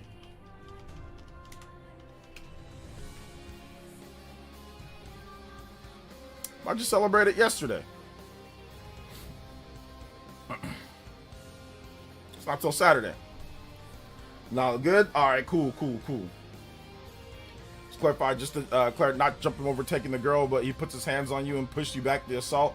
No, it's not even worth that, because what he did was, he went like this. It was for those who don't know, like I said, before we get to this, actually, no, I can tell the story real quick. So I was at this, whatever, nightclub, and I'm going to tell the story a bit. Alright, and the guy, it was like a purple dude, like a black fraternity at Fresno State, and like he had dreads, and he was like the color black, and he smelled like cocoa butter and Axe and lotion and everything all mixed together.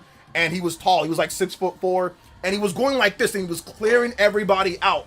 And he had a bunch of hair on his arm, and his arm, like, he was taller than me. I'm about 5'9", so his arm went like this and kind of like slowly moved me like a PS2 game off to the side. So that's really what happened there. That was it. He didn't assault me or anything, so it wasn't worth fighting. And he had all of his purple dudes there. I wasn't about to start a fight. We would have got stomped out, dude. we would have got house gang. I appreciate you, fam. You ride with me, brother. I appreciate that, but trust me, we would have got stomped out. we would have got stomped out. It wouldn't have been fun. It wouldn't have been fun. So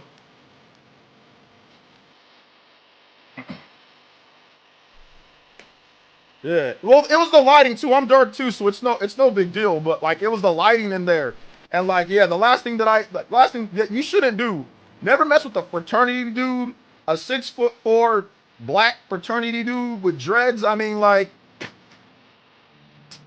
Like it's like there's like a 33% chance he has homies, a 30% chance you get shot, or a 30% chance he like just chokes you out. You know what I'm saying? Like the ratio isn't good for winning that fight. You know, it's just not good.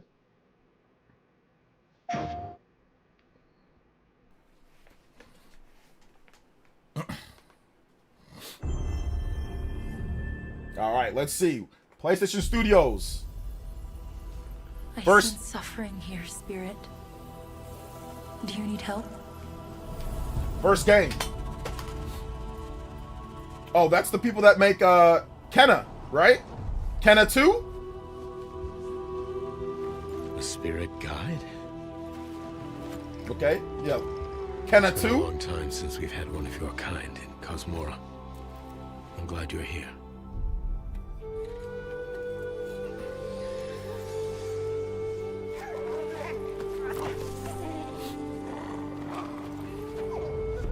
That temple has been sealed as long as I can remember. Yeah, looks like Kenna Dangerous 2. corruption was locked inside, along with the secrets of a forgotten practice. I have Kenna 1, but I haven't played it that much.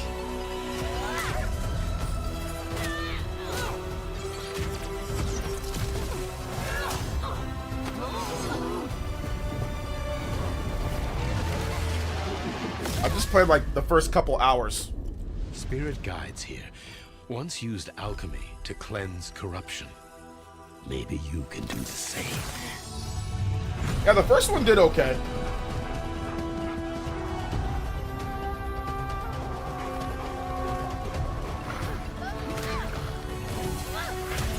I thought the combat was good. Just felt a little stiff at times, but it's solid. But I haven't beat the game. I think I put it like 2 or 3 hours into it. So, it's a solid game though. Will bind you, gripping to the present, which must always pass.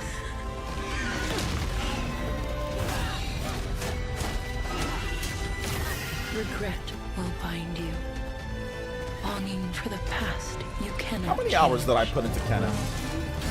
Did I put more than 2? No, I put more than. I probably put about maybe 5 or 6 hours into it. Now that I think about it. Bind you, yearning for a future you will not see. We don't know if it's open world. It just could be open-ended, like a big hub world.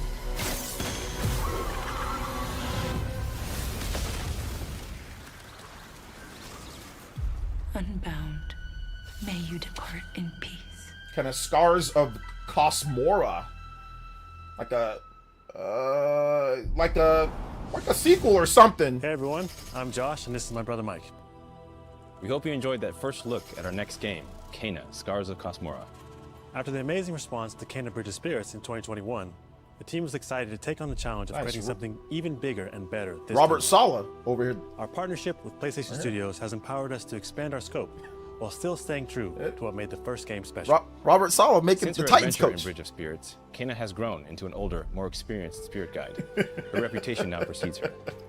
She comes to a new land called Cosmora, home to multiple distinct communities. On this adventure, Kena discovers a spirit guide's role in helping living people, not only those who have passed away. With PlayStation Studios support, we're building on everything that fans loved about the first game. Deeper, more dynamic combat, epic boss battles, They got a larger, richer world, and of course, our charming spirit companions. Robert Sala, bro. Kena, Right. Scars of Cosmora releases on PlayStation 5 and PC. Thanks so much for watching and enjoy the rest of the show. Look at Robert Sala making video games and the coach of the Titans. That's crazy. Yo, let's go. Shout outs to Robert Sala coaching and making games. That's dope.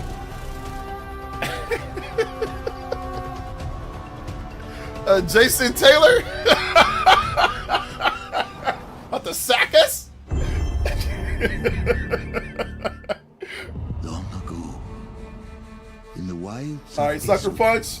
demons terrorized the land and subjugated its people. Ghost of Yote multiplayer. They were known as the Spider, the Oni, the Kitsune, and the Snake. Many fought back, Many were cut down.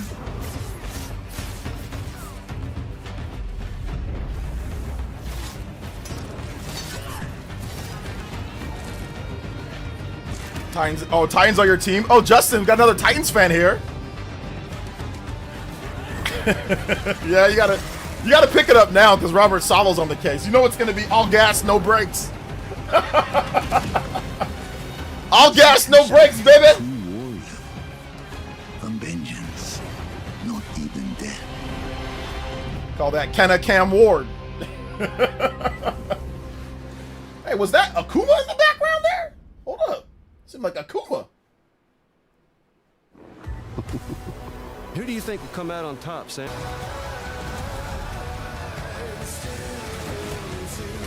Yeah, but now it's coming to PC, Ninmar. March 19th. Kept you waiting, huh? Yo, shout outs to Sting. Out there, Sting doing a frog splash on people. Hi, I'm Mike Booth from Bad Robot Games, the game director of For Loop. What the hell? As a game MVG! designer, a core goal of mine has always been to make game experiences that offer interesting surprises and unpredictable moments that never get old. Modern The vintage result is gamer. For Loop, an emergent, challenging, 4-player combat sandbox where you and your friends succeed through cooperation and go. improvisation, and where no MVG. two runs are ever the same.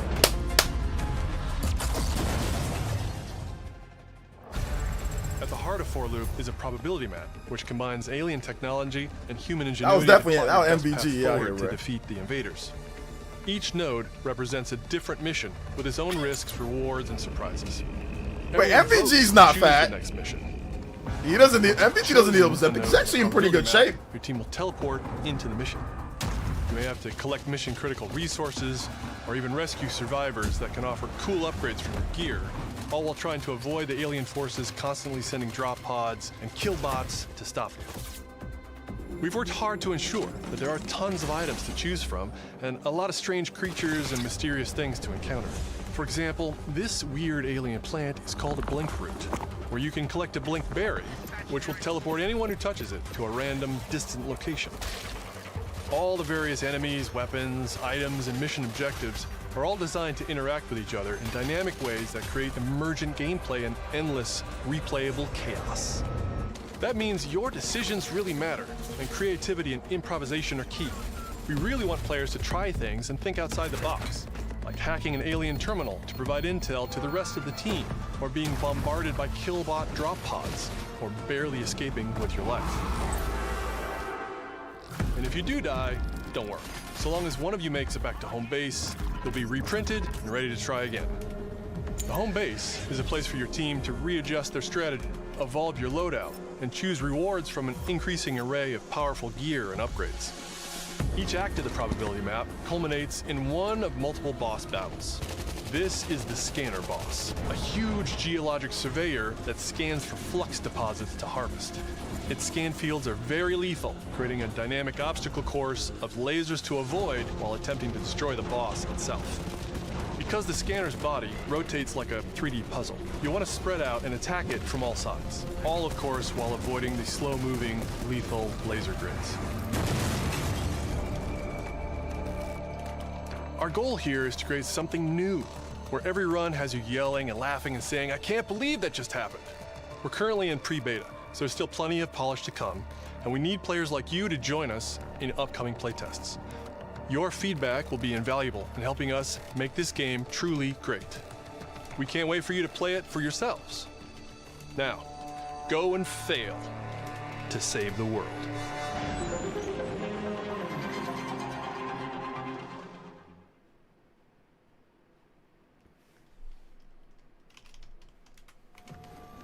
Hugh, look! What's this? That's the Earth.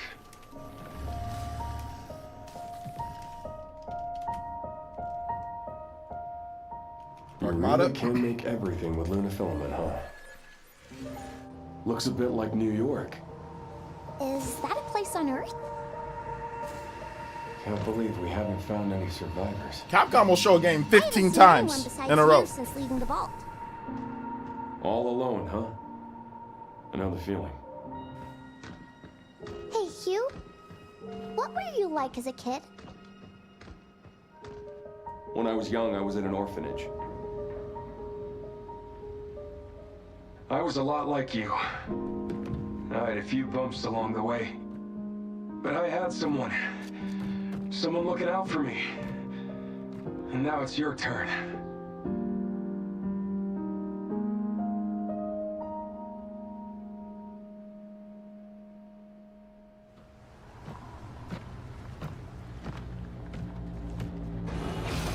Removal time exceeding estimates. Deploying reinforcements.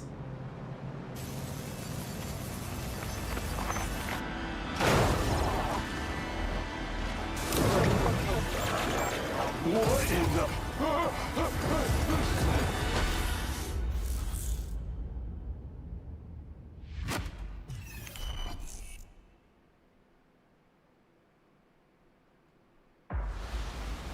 That's 6 now. 6 survivors of Raccoon City, all dead from the same thing. Yeah, that's not good. Victor purchased a building after Umbrella went under. Resident the Evil? Rhodes Hill Chronic Care Center.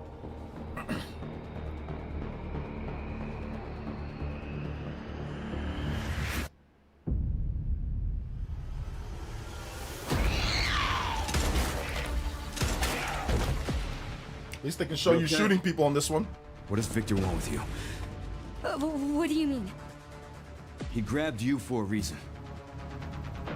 Did you find anything on Opus? Not yet. Nothing on the servers of the CIA or the Pentagon. You are an ignorant fool. Leon, we're running out of time.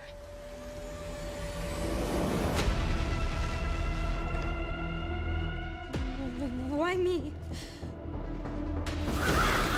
The team has settled on a person of interest. A former T-virus researcher. Because my master made you who you are. Raccoon City was where it all began for me. I'm coming with you. We can talk. What do you want to know? I don't want any more regrets. Whatever it takes, count me in.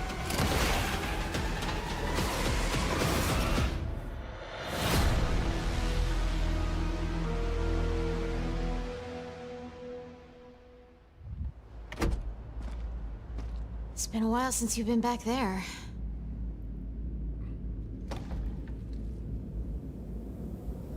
Yeah. Oh, Resident Evil 2? Raccoon City? What? Nuked Raccoon City? Hi everyone, I'm Sean Benson. And I'm Sid Schumann. We're back with a new batch of games on their way to PS5. But before we begin, we wanted to highlight the upcoming release dates for both Pragmata and Resident Evil Requiem from Capcom. Both are coming soon to PS5 with support for PS5 Pro. Now, let's return to the dark world of Nosgoth with an announcement for fans of Legacy of Kain. 2003's Legacy of Kain Defiance is being remastered by Crystal Dynamics and will be available to pre-order today. The final chapter in the Soul Reaver saga brings players into the conflict between the vampire Kain and his betrayed lieutenant, Raziel. This remaster boasts updated HD graphics, a new third-person camera, and wayfinding level maps, as well as bonus features like character skins. Raccoon City was nuked. What do you have to So you can tell that it was nuked because it's all ashy and everything. Photo mode, and more. The digital deluxe version of the game includes promotional comics and a playable demo of Dark Prophecy, the unreleased sequel to Defiance. Pragmata, not Whether Pregnanata. to rule a corrupt and failing empire, or to challenge the fates for another throw against one's destiny. What was a king to do? Legacy of Kain Defiance Remastered launches next month and will be available to pre-order starting today. Nata! Brigandine Abyss is the latest installment in HappyNet's Brigandine series, which dates back to 1998 on the original PlayStation. This fantasy war strategy RPG tells the story of 6 heroes who rise against an empire invading with overwhelming power. Never playing the Brigandine franchise. Enjoy deep strategic gameplay with over 100 unit classes, including knights and new types of monsters. That looks like a Temu Fire Emblem. And countless hours of gameplay, with 6 main storylines and side quests across 24 nations.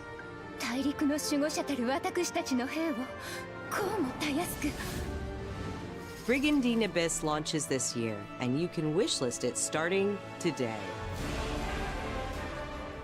We'll see though. Has anybody played that game? Is it good? Koei Tecmo Games in Yokohama for an update on the Dead or Alive series. こんにちは。シリーズプロデューサーの林です。本日はデッドアライブシリーズが The return of the Dead or Alive series 復活することを発表させていただきます。 Is this the same game or? 無限転身の名にかけて Dead or Alive 6. Last round. One more time. 本作デッドアライブ6ラストラウンドは The original Dead or Alive 6. オリジナルのデッドアライブ6をベースにダウンロード One コンテ more ンツを time. Bring 追 it 加 back. 配信したキャラクターをセットにしプレイステーション Suck 5 it 用 to に it. One more time. 新規コスチュームの追加 New costumes. 新たなフォトモードの追加を行ったタイトルです。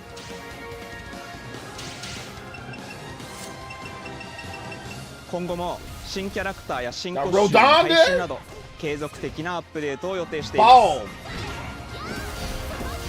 発売日同日に基本無料版も展開予定ですので、シリーズを遊んだことない方もぜひご体験ください。あなたに私は倒せない。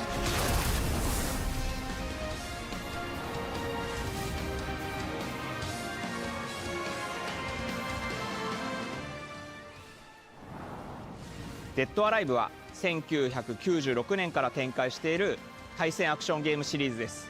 数多くの作品を世に送り出して今年で30周年になります。そのタイミングでこういった発表できることを大変嬉しく思います。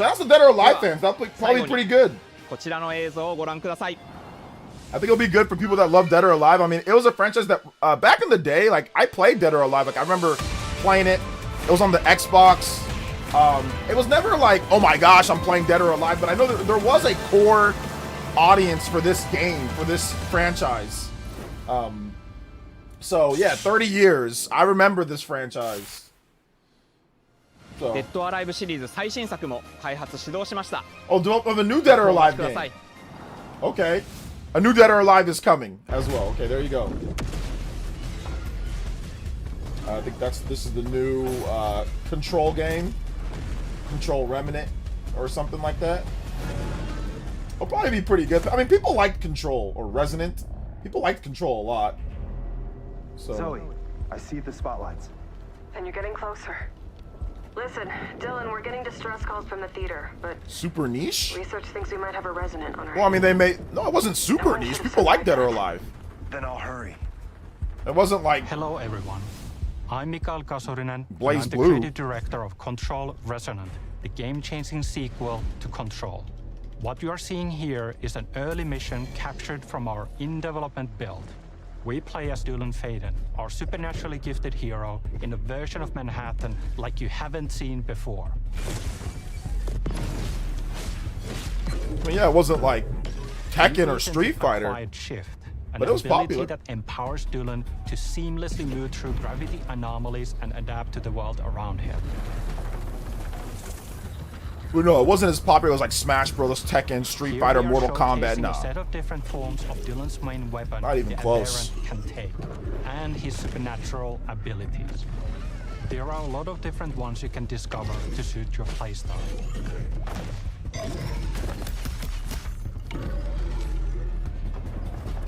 While in combat, we encourage you to play aggressively, Alvin with the between 10. attacks and abilities. Should I buy a second-hand PS5 digital? Is it worth it for under 300? If you want to play some of the big games that maybe don't come to Switch 2 or in better quality, then yeah, for under 300, Just yeah, that's not bad. stay alive out there, okay? I mean, if you have the extra cash, I mean, don't do it if it's gonna put you in a bind. It depends on how much you play games too. But if you're looking forward to like these games here, if you want to play like Sony's first party games, I mean, yeah, for under 300, that's not bad at all. That's pretty good. What the hell is that thing? Thank you for the 10, Elvin Ryan. I appreciate that. Yeah, this reminds me of Prototype. This literally looks and reminds me of Prototype. Remember that game from the 360 and PS3? Yeah, it totally reminds me of Prototype.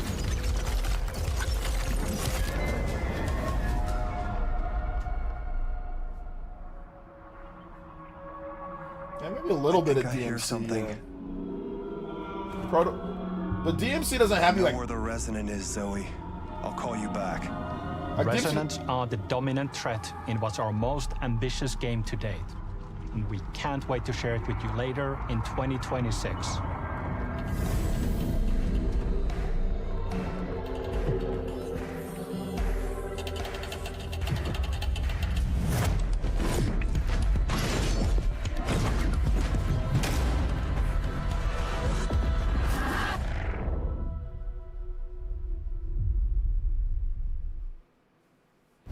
Maybe they end on the God of War 2D game. Made for this night, to save the age of man. Half human, half angel. They call you sin. I call you salvation.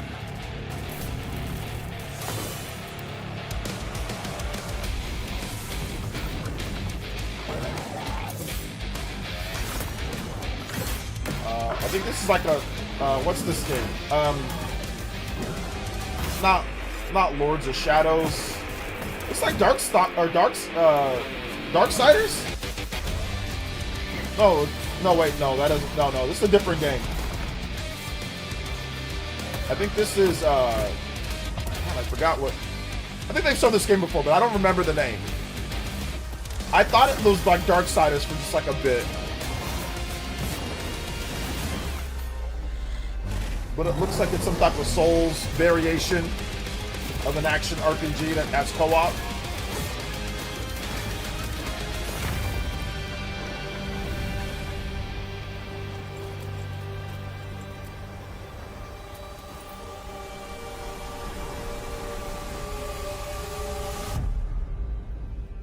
Crimson. Okay, never mind. No, it was something completely different. Crimson Moon.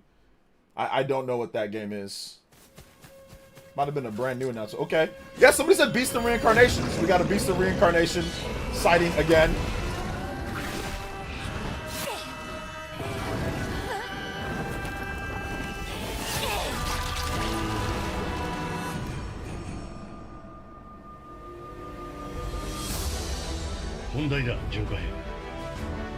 Back to the matter hand. Do you still remember the mission?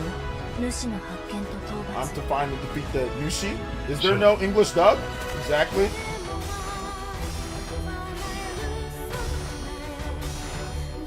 There's the Souls elements of the game. There's turn-based elements as well.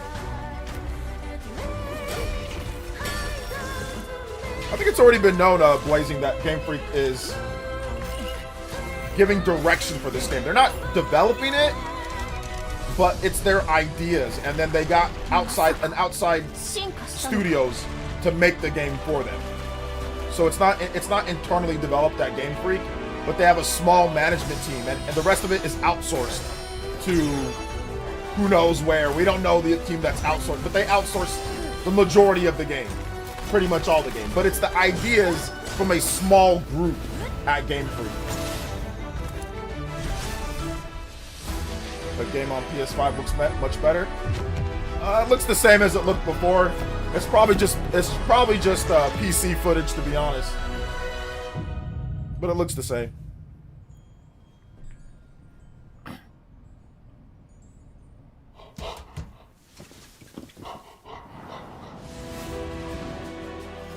Thanks to Fictions and Game Freak for that new look at characters and combat in Beast of Reincarnation. It's coming to PS5 this August summer. 4th. Yeah, I'm gonna pick it up probably on PS5. Our next Pro. title debuted 3 decades ago alongside the original PlayStation, and it introduced the world to an iconic character. Today, Ubisoft and Digital Eclipse It's not celebrate quite. that legacy with Rayman 30th Anniversary Edition. Yeah, this was leaked, the Rayman 30th remaster. This digital museum features 5 playable versions of the original game, including the 1995 PlayStation release, enhanced with new accessibility options. Discover the secrets behind Rayman's development through a long-lost playable prototype, restored for the first time. Baked Apple. Plus, read an their interactive interviews on documentary it. packed with unseen It's design Game Freak's documents and ideas. never before heard insights from But the game original is creators. outsourced to other companies. They confirmed this to IGN. So just Baked Apple, just Google search it, and you'll see exactly what I'm talking about. But yeah, Rayman it was 30th Anniversary Edition. comes to IGN had an PS5 interview with them, and they digitally confirmed starting that. So I'm tomorrow, not making up stuff, okay? while physical editions will be available June 26th. Game Freak is the mastermind behind the game, but the development Mina the was Hollower is outsourced. an action-adventure title from the creators of Shovel Knight. Oh, here we go. Finally, Mina the Take Hollower. control of Mina as she charges into a Here we go, bizarre Nia. mission Or not to Nia, save a Celia. cursed island. Whip foes into oblivion, burrow under hazards and monsters. No, it's not coming to hunt Switch, down Denmark. secrets in a pixel-perfect love letter to This Cuphead game is, gaming. yes, but not Beast in Reincarnation. Mina the Hollower's release date is on the horizon. Okay, spring. The limited time demo will be exclusively available on PlayStation 5 tomorrow. Okay. Wasn't there already a demo that came? Set I think there was years already a before demo. the events of the Okay. original game. Sure. This prologue tells the story of how Alba and the wolf cub Neva first met. Alba must Oh, that earn demo the went young wolf's away for the trust and Switch guide 2. her Now through there's the okay, blighted now demo here wilderness. for this one. Okay, okay, I get it. Together, they will face new enemies and endure perilous trials, while confronting a monstrous force that threatens to tear them apart. Players can look forward to using new gameplay There was mechanics already in a demo all new on the locations. Switch 1 and Switch 2, I think last Neva year. Prologue Because I played the launches game. February 19th. But I think if you didn't have it downloaded, then it went away, and then now they're doing an exclusive demo Up period next, now for a tactical stealth PS5. action title from Shueisha Games and Acquire, a team with ninja credentials dating back to the Tenchu series. Oh, Tenchu! Somebody said Tenchu. Maybe we get a Tenchu here. This is a spiritual successor to Tenchu.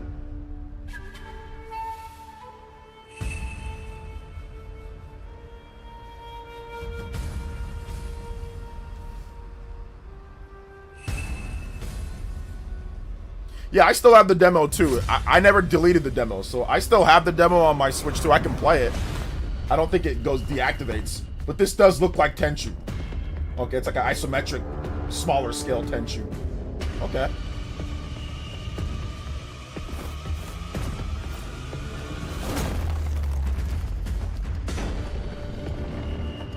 Like an indie Tenchu. Assassin's Creed Assassin's Creed Shadows budget. Assassin's Creed Shadows indie. Indie in the shadows.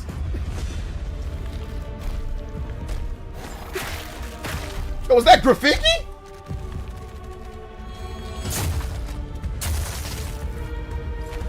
Well, it's got supernatural demons, so that's how you know it's Tenchu.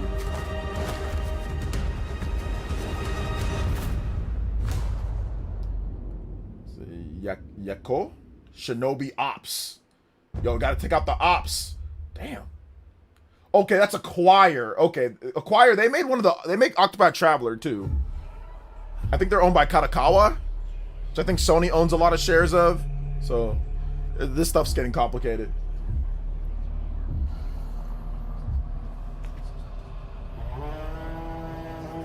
Novel series. The Bird That Drinks Tears. We are the children of water, born of the goddess. You filthy creatures. Filthy.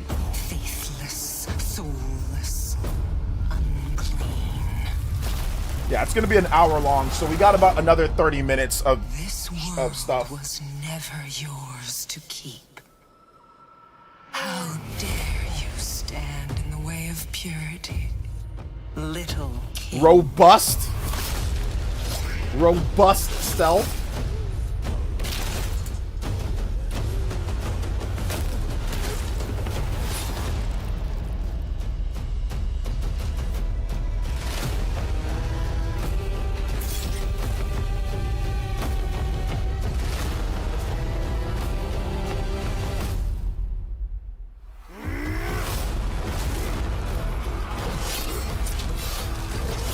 like Dynasty Warriors. Wait a minute, it's like Journey to the West? It's like Monkey Dynasty Warriors? What are you playing as? Like a big Johnny Bravo looking ogre. You need to do some leg day. That man needs to do some leg day. He is not hitting the legs. With your chicken legs. Do some squats, homie. This man just doing bench pressing. With your little Johnny Bravo chicken legs. You're looking like Johnny Bravo.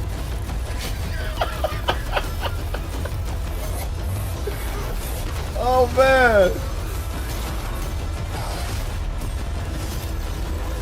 All you gotta do is hit this, just foot sweep this dude and he'd be done. Give him one good foot sweep.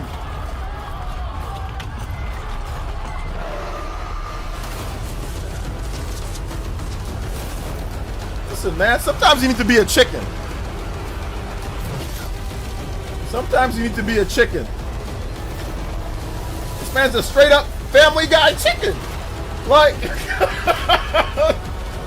a straight up rooster, bro. It's like legit dead ass a rooster.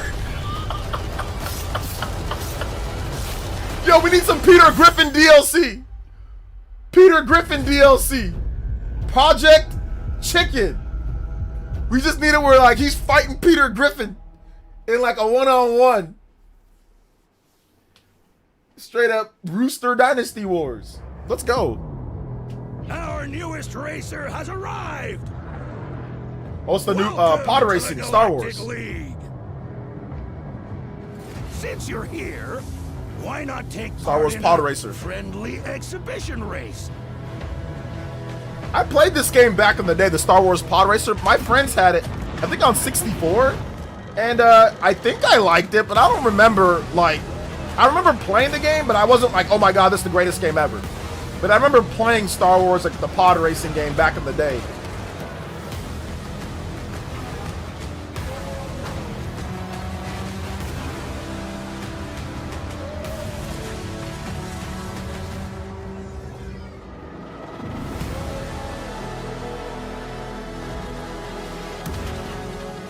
Impeding! Impeding! If they weren't holding me back right now, I'd have you frozen in carbonite!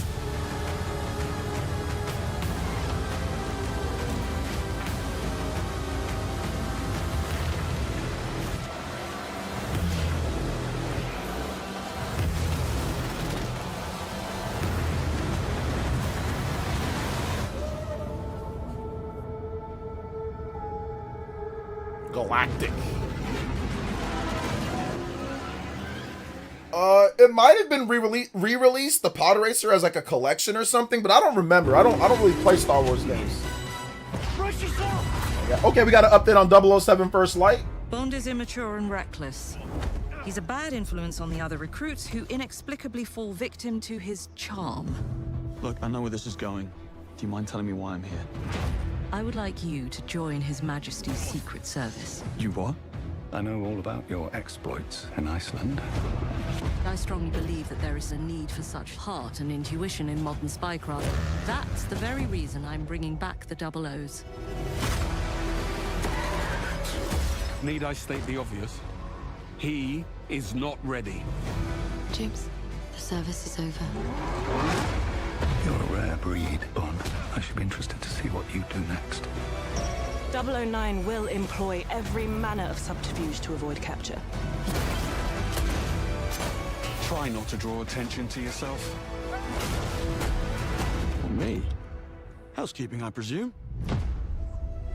You seem the kind of guy who knows what he likes. So you won't do anything stupid? Of course not. I'm not an idiot. Agents have very short life expectancy.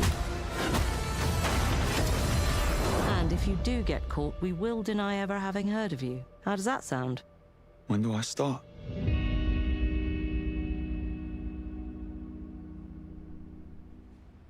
Yeah, I'll probably pick this one up. Hopefully it's good. I hope it's really good. It's been a while since we've had a real brand new 007 game, so I'll be picking that up too.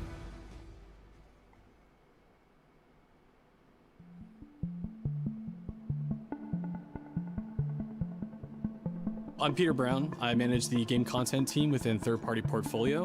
We evaluate games coming from publishers all over the world, from indie to AAA. Those of us in the Third Party Portfolio team travel the world and meet with our partners. And it's even more exciting for me when those partners have been foundational to my own love of video games.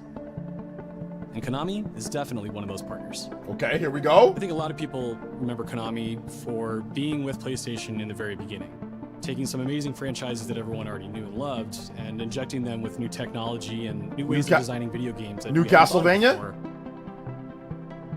We were really impressed when Konami approached us with their list of announcements for today's State of Play.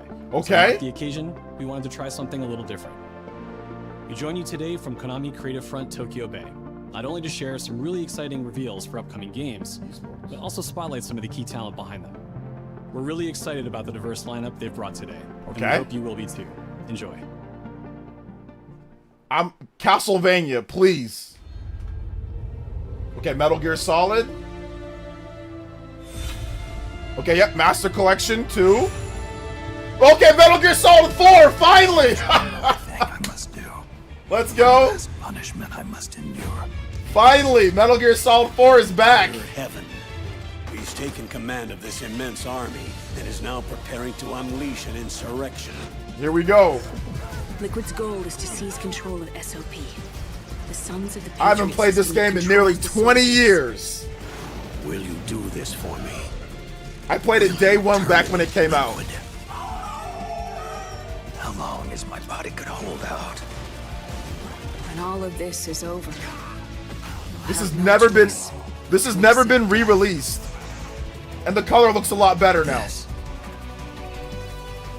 And they're spoiling the game.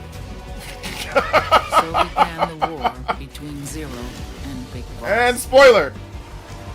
Do you understand, Snake? Any means necessary. Just stop Liquid's insurrection. Liquid! Guns of the Patriots! Yeah, I'm probably gonna play this again. Because Peace Walker. I knew where my loyalty belonged. Big Boss. Peace Walker in 60 FPS. Into Costa Rica. We are not allowed to bear arms. Please, you must drive them out of our defenseless country as our deterrent. Yeah, this collection is pretty exciting because you've got two really good games. Metal Gear Solid 4 in particular is like the standout game. Peace Walker's been re-released already, but MGS4 has not. So MGS4 is great. But yeah, throwing in Peace Walker. What else? They got something else too?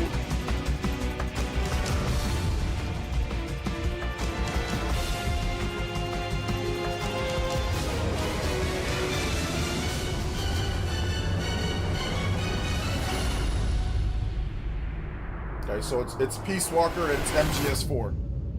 And it's due out August. What the freaking really? August 27th. Okay, yeah, so we get Peace Walker, you get Ghost Map, I don't know what that is, but I am Notori Omura, producer of the Metal Gear series. Metal Gear fans, thank you for your patience. Originally released exclusively for the PlayStation 3, Metal Gear Solid 4 Guns of the Patriots will finally be playable on PlayStation 5. This marks the second entry in the Master Collection series, which also includes Metal Gear Solid Peace Walker, originally available on PlayStation Portable and PlayStation 3. Enjoy the legendary conclusion of the Metal Gear saga on the latest hardware. And for the currently available Metal Gear Solid Master Collection Volume 1, which I do have that, we are releasing a final update. The classic Metal Gear Solid, first released on the original PlayStation, will now offer high-resolution options for sharper visuals and clearer text. Okay, that's nice. Metal Gear Solid 3 Snake Eater will also be upgraded with even higher resolution graphics. Okay, cool. Updates will start rolling out today.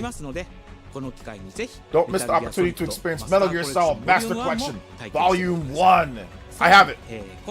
Celebrate today's announcement. We're offering a special sale on Metal Gear Solid Delta Snake Eater. Okay, 50% off. Ain't nobody buying that game no more. They put a big 50 on it. That game's sales were definitely tanked. Please look forward to what's next for the Metal Gear series.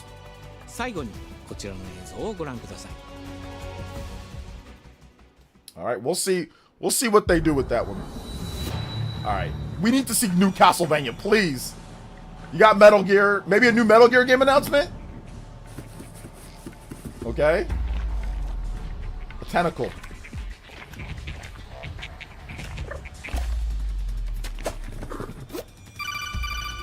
Okay, here we go, the call. Playable demo of Darwin's. Oh, okay.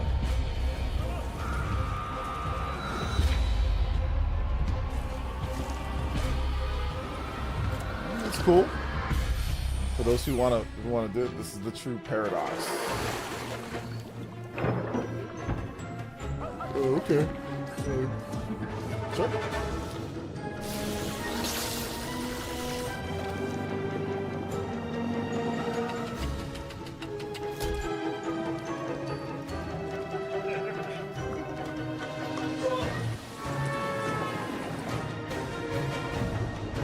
I wonder if they're going to talk about Castlevania. I think that'd be great if they talked about Castlevania.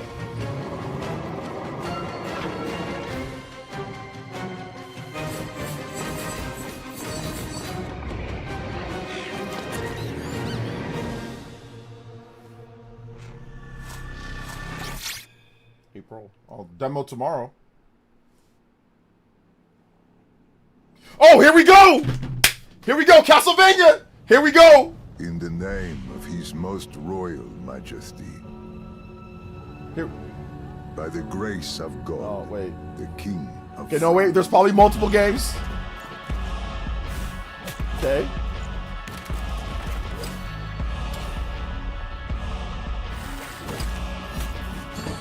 These are the people that did Dead Cells. Motion Twin? So are they actually making the new Castlevania game for them?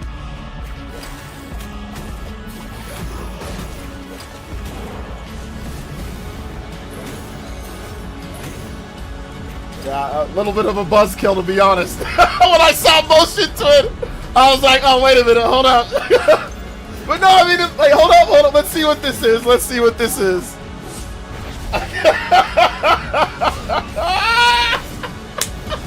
Y'all saw it in my face when I saw it. I was like, oh, wait a minute.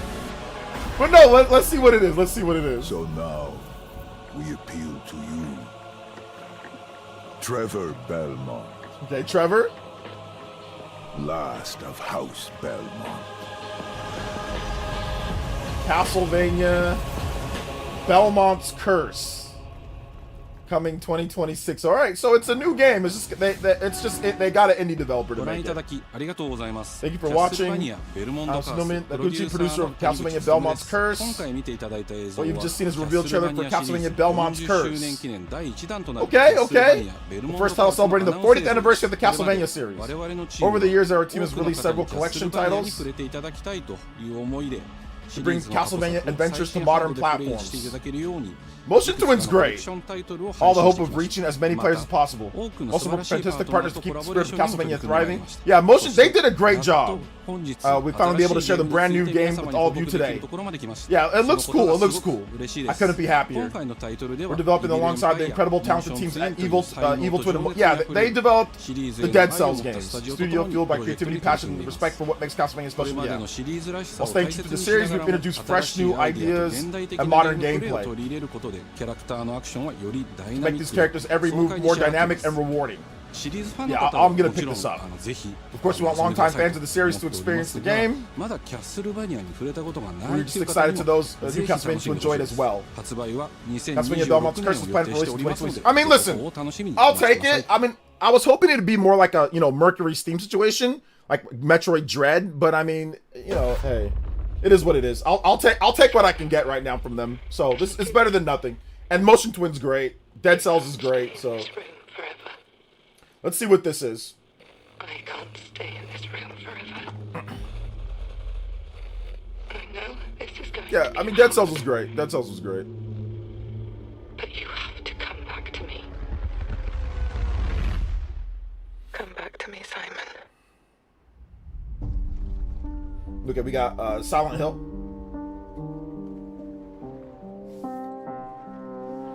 I don't think it's a rogue game. I think it's actually going to be a regular Castlevania game. So that it's good that we got an announcement for that. I woke up in the water again. But this time it's different.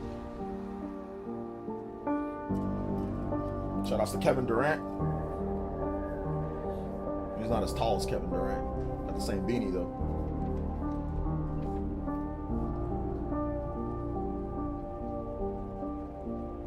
I keep trying to fix what happened.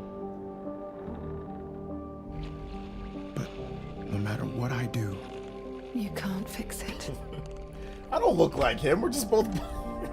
It doesn't let us change things. Okay, we got the glasses and all that. That's true. You did what you did. We got a beard and glasses. All right, close enough. All right, it's me. All right, close enough.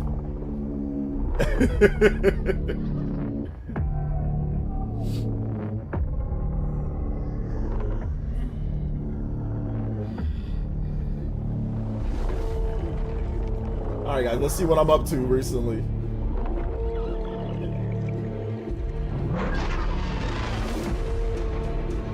Yeah, it's Silent Hill. I don't know why it's in first person. Silent Hill Townfall. First person Silent Hill. It's coming this year. Cool. Oh yeah, there's a state of play on it as well. Alright. What else? Konami, they rolling out a ton of games here. A world shrouded. Townfall, now we got Lightfall. Shining drops of light that bring death as they fall.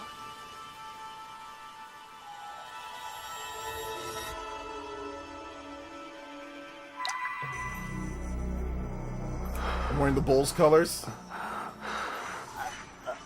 Alright, what's this? What does Konami have anime-wise?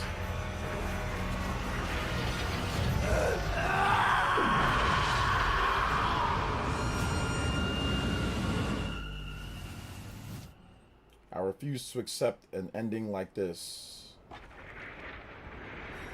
I thought it was like sorta online for a little bit, but it's not. That's Bandai Namco. Anybody know what this is? Ash, come on. Let's begin our journey. It's like a big RPG series. Hold up, looks kind of nice though.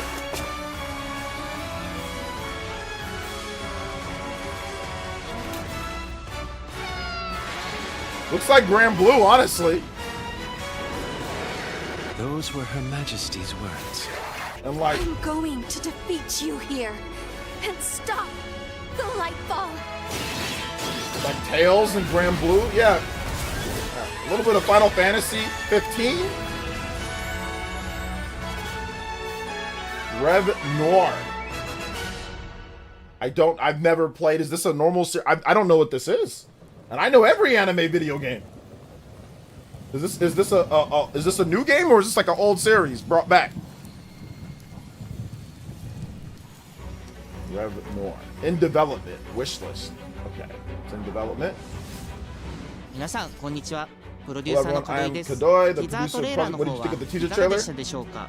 レブノワールは Rev Noir. 完 Okay, 全新 brand 作 new の JRPG title. Okay. 私自身 This を title 含 is め under development by passionate members, JRPG including を愛し myself, 続けてきたメンバーが情熱を持って who are 開 longtime 発した fans of タイトルとなりま JRPGs. す。 We can tell, buddy.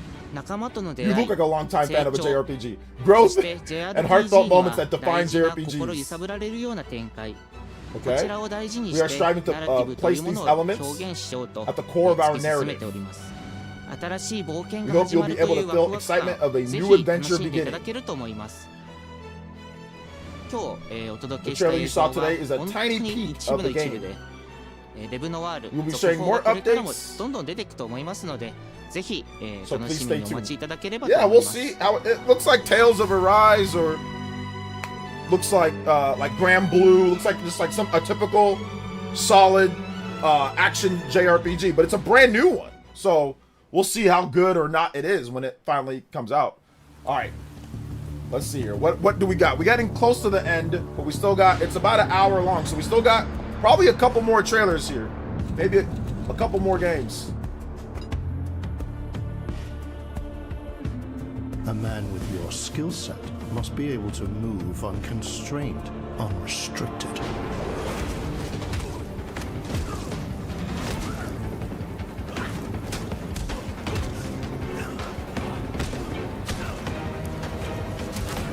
Yeah, he must be versatile. The Brigadine game is coming to everything. Adaptable. Is this John Wick? Looks like John Wick.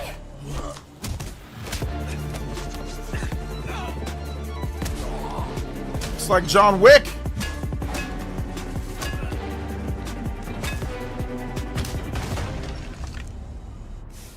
He must be grounded, stable, constant.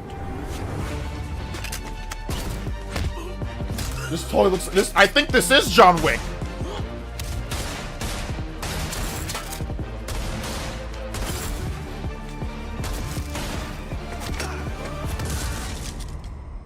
Let's tackle him off the balcony. I believe you are ready, sir.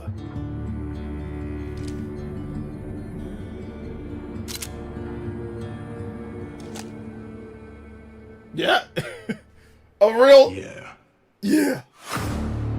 A real John Wick game. An actual AAA John Wick game. Oh, a brutal John Wick game.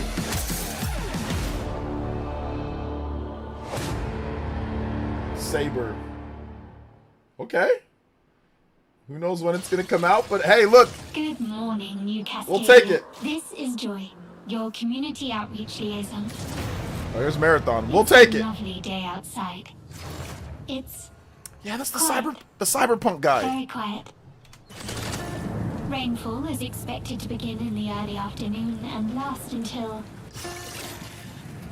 a long time. For those who did not wake, your restless dreams endure, so small among the stars. Breathe softly. Do not worry. Peace is upon you, and I am here to walk with you into its embrace. Mayday! Mayday!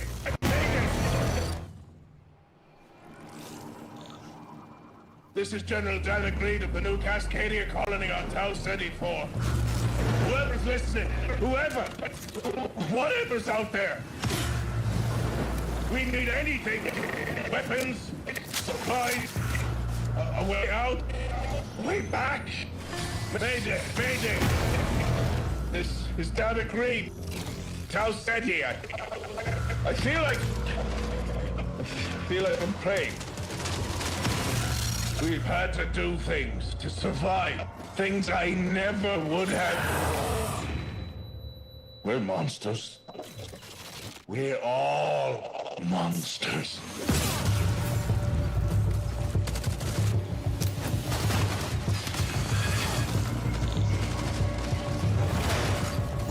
Embrace. Embrace. Embrace.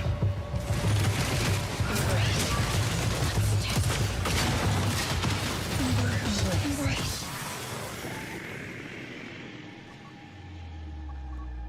Mayday! Mayday! Mayday! Mayday! Mayday! Mayday!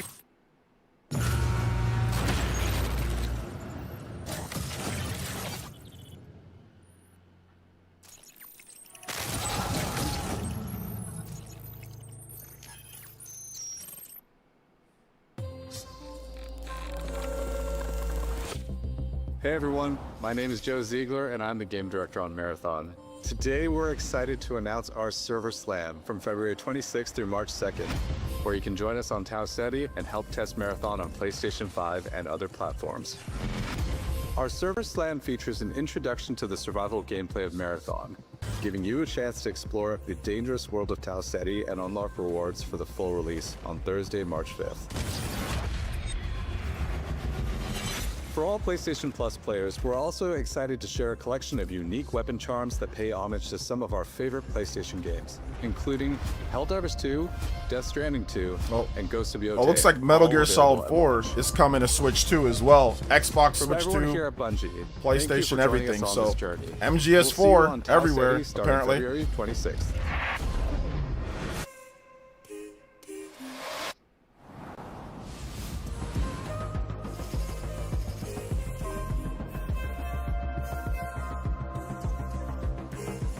Hey, I'm Brett. And I'm Kristen. Thanks to Bungie for that new look at Marathon, coming to PS5 on March 5th, with the server slam running February 26th through March 2nd. Now let's check in on what's coming to PlayStation Plus over the next few months. Up first, Marvel's Spider-Man 2 swings into game catalog next week. Developed by Insomniac Games in collaboration with Marvel Games, be greater together as Peter Parker and Miles Morales. Let's go! In this thrilling sequel, the Spider-Men must balance their personal and heroic responsibilities while protecting the city from iconic villains. All Miles talks about is how to be a better Spider-Man. How to help you. Marvel's Spider-Man 2 joins the PlayStation Plus game catalog on February 17th. The PlayStation Plus Classics catalog welcomes 2 fan favorites over the next few months, starting with Tekken Dark Resurrection, a fantastic fighting game that originally released on PSP. PlayStation Plus Premium members can expect to revisit this handheld classic in March.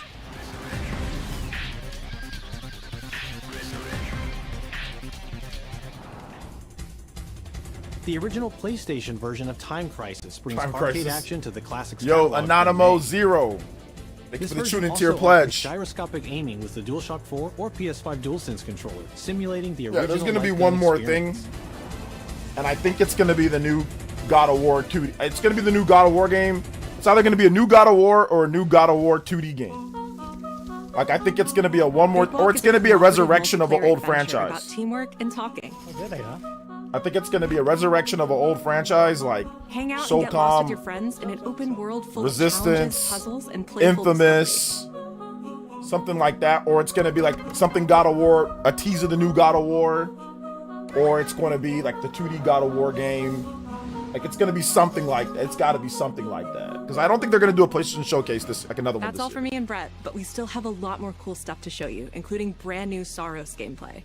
Housemarque's next action game releases April 30th, and creative director Gregory Loudon has even more systems and combat to break down. Let's take a look.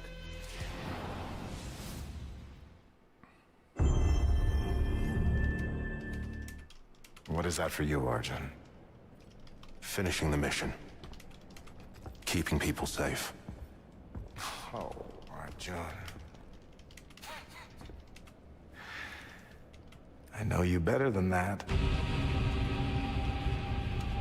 Hey everyone, I'm Gregory Loudon, Creative Director at Housemarque. Today we're excited to show off our Comeback Stronger features and Eclipse gameplay running on PlayStation 5. In Saros, you step into the shoes of Arjun Devraj, performed by the brilliant Rahul Kohli, who is discovering the hostile shape-shifting planet of Carcosa. As you encounter a variety of ever more brutal hostiles, death is inevitable. But in Saros, death only means that you will come back stronger. Welcome to the Passage. You are not on your own. Interacting with the survivors of Echelon 4 will help you understand the mysteries of Carcosa. I can't believe so many are gone. They didn't all die. Some of them changed. This is Primary, the voice of Soltari. Here you can engage with our permanent progression systems to upgrade your armor's attributes and acquire special perks. With Carcosan modifiers, you can adjust your experience by, for example, making hostiles tougher weaker, or even removing the second chance ability entirely. However, all adjustments you choose must be kept in balance to ensure a consistent challenge level. Primary also allows you to teleport directly to any biome that you have unlocked. This means getting back into the action quicker. It also means easier replayability the further you get into the world. Using the teleport, you can now quickly restart the selected biome and get back to where you were. And now it's time to take another shot at what killed you the first time around.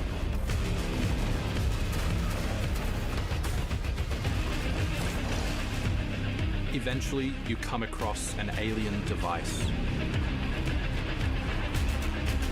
By using it, you discover that it calls the Eclipse.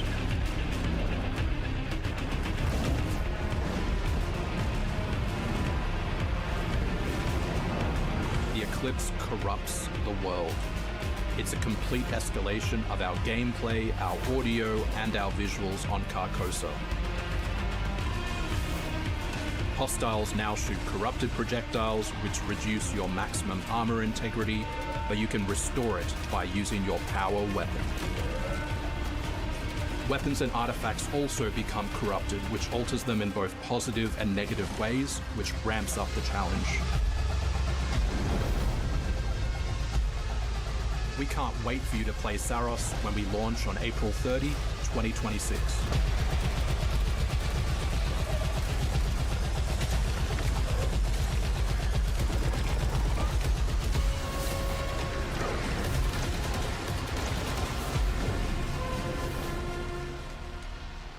Let's see what this last one is.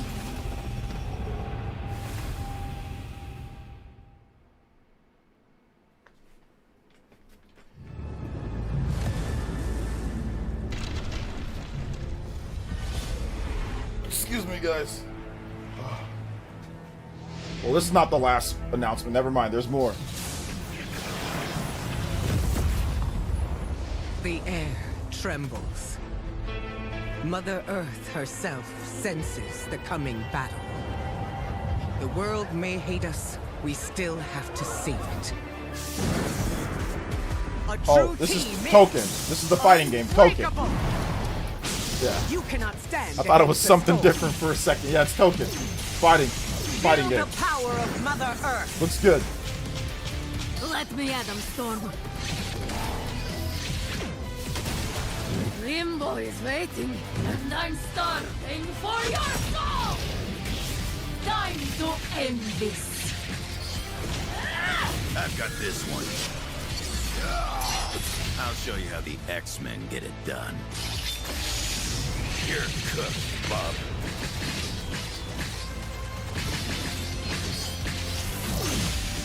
Initiating attack.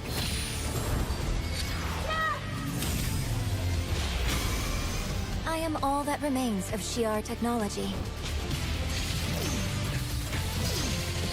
Prepare to be disassembled. Surrender to avoid further danger. Let's finish this. We are stronger together.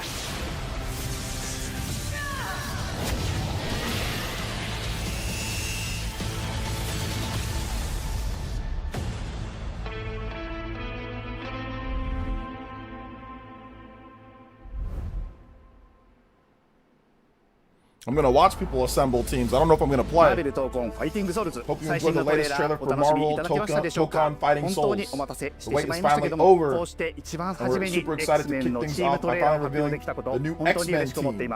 We're super stoked to introduce the mutants as the newly formed unbreakable X-Men into the world of Marvel Tokon. マジックは中間距離を大きな剣で制しながらテレポーテーションで裏回りしたり It's okay, nothing wrong with being that shit. It's just kind of funny the way Think of Wolverine as an unstoppable savage tank.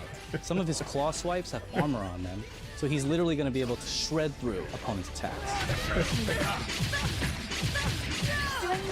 Doesn't 前者は matter. 体のいろんな部分をですね武器に変形して戦うことができるキャラクターです。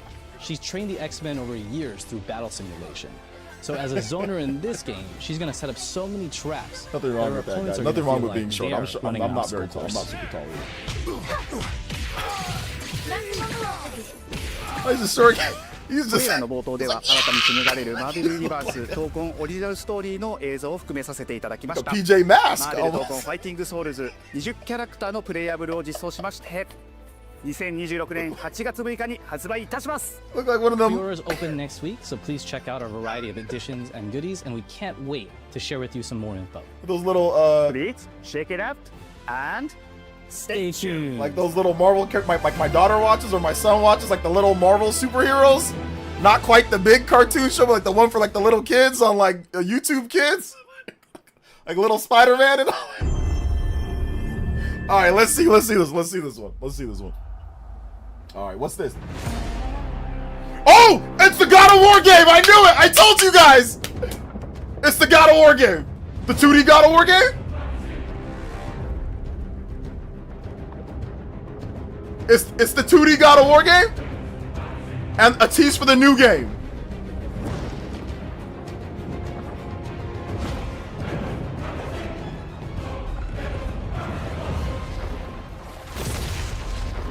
Zeus! Your son has returned. God of War. Oh, okay, it's a trilogy. Okay, they're bringing back the old games. Okay, they're bringing back the old games remastered. God of War. Okay, they're remaking all of the old games. Okay. Hey, what's happening? What's happening, What's people? up? What's up, baby? OGTC. That's right, the original God of War. Yeah, I'm back, baby. And I'm thrilled to bring you some exciting news about the series today. Okay. Starting with that teaser that you just saw, yeah? Now look, we are happy and excited to finally confirm that, the Greek trilogy remake is now in development. Okay. Yeah, man. I know. Sit down. I'm seated. Now look, this project is still in the early stages. So it'll be a minute before we get back to share another update, right? But I'm telling you, next time we come back, we coming with something big, baby. Yeah. Yeah. And in addition, since we're approaching the last few months of God of War's 20th anniversary year, we couldn't let it close without one last surprise. Okay. Now, this announcement is a passion project that will let you experience God of War's signature brutal combat, rewarding exploration, and heartfelt storytelling like you've never heard it before. This is gonna be me in 20 years. That's all you get. So, thank you for 2 strong decades of support. And we can't wait for you to see what we've got cooking to keep the next 20 years surprising, fresh, and fun as hell to play. Yeah, all right, you can watch it now. Go.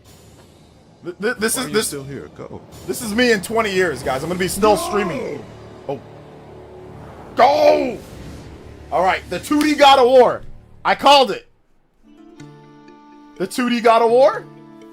God of War trilogy. Yeah, you know it's gonna be like they're already. Yeah, Mega Cat. Who the hell is Mega Cat? It's a. I was a father. Oh. Before I was a god. I was a Spartan. Oh. Spartans! Our duty is to Sparta. Courage is a decision. Press your attack! Don't relent! Never on our backs! Never left behind!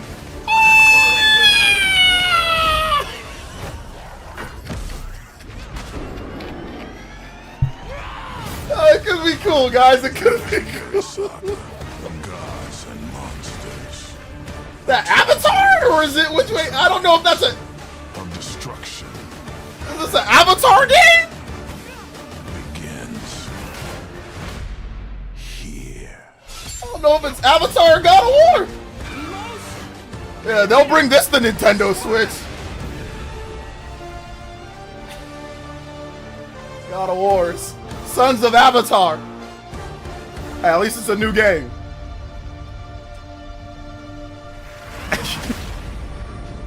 This is only the beginning. Available today.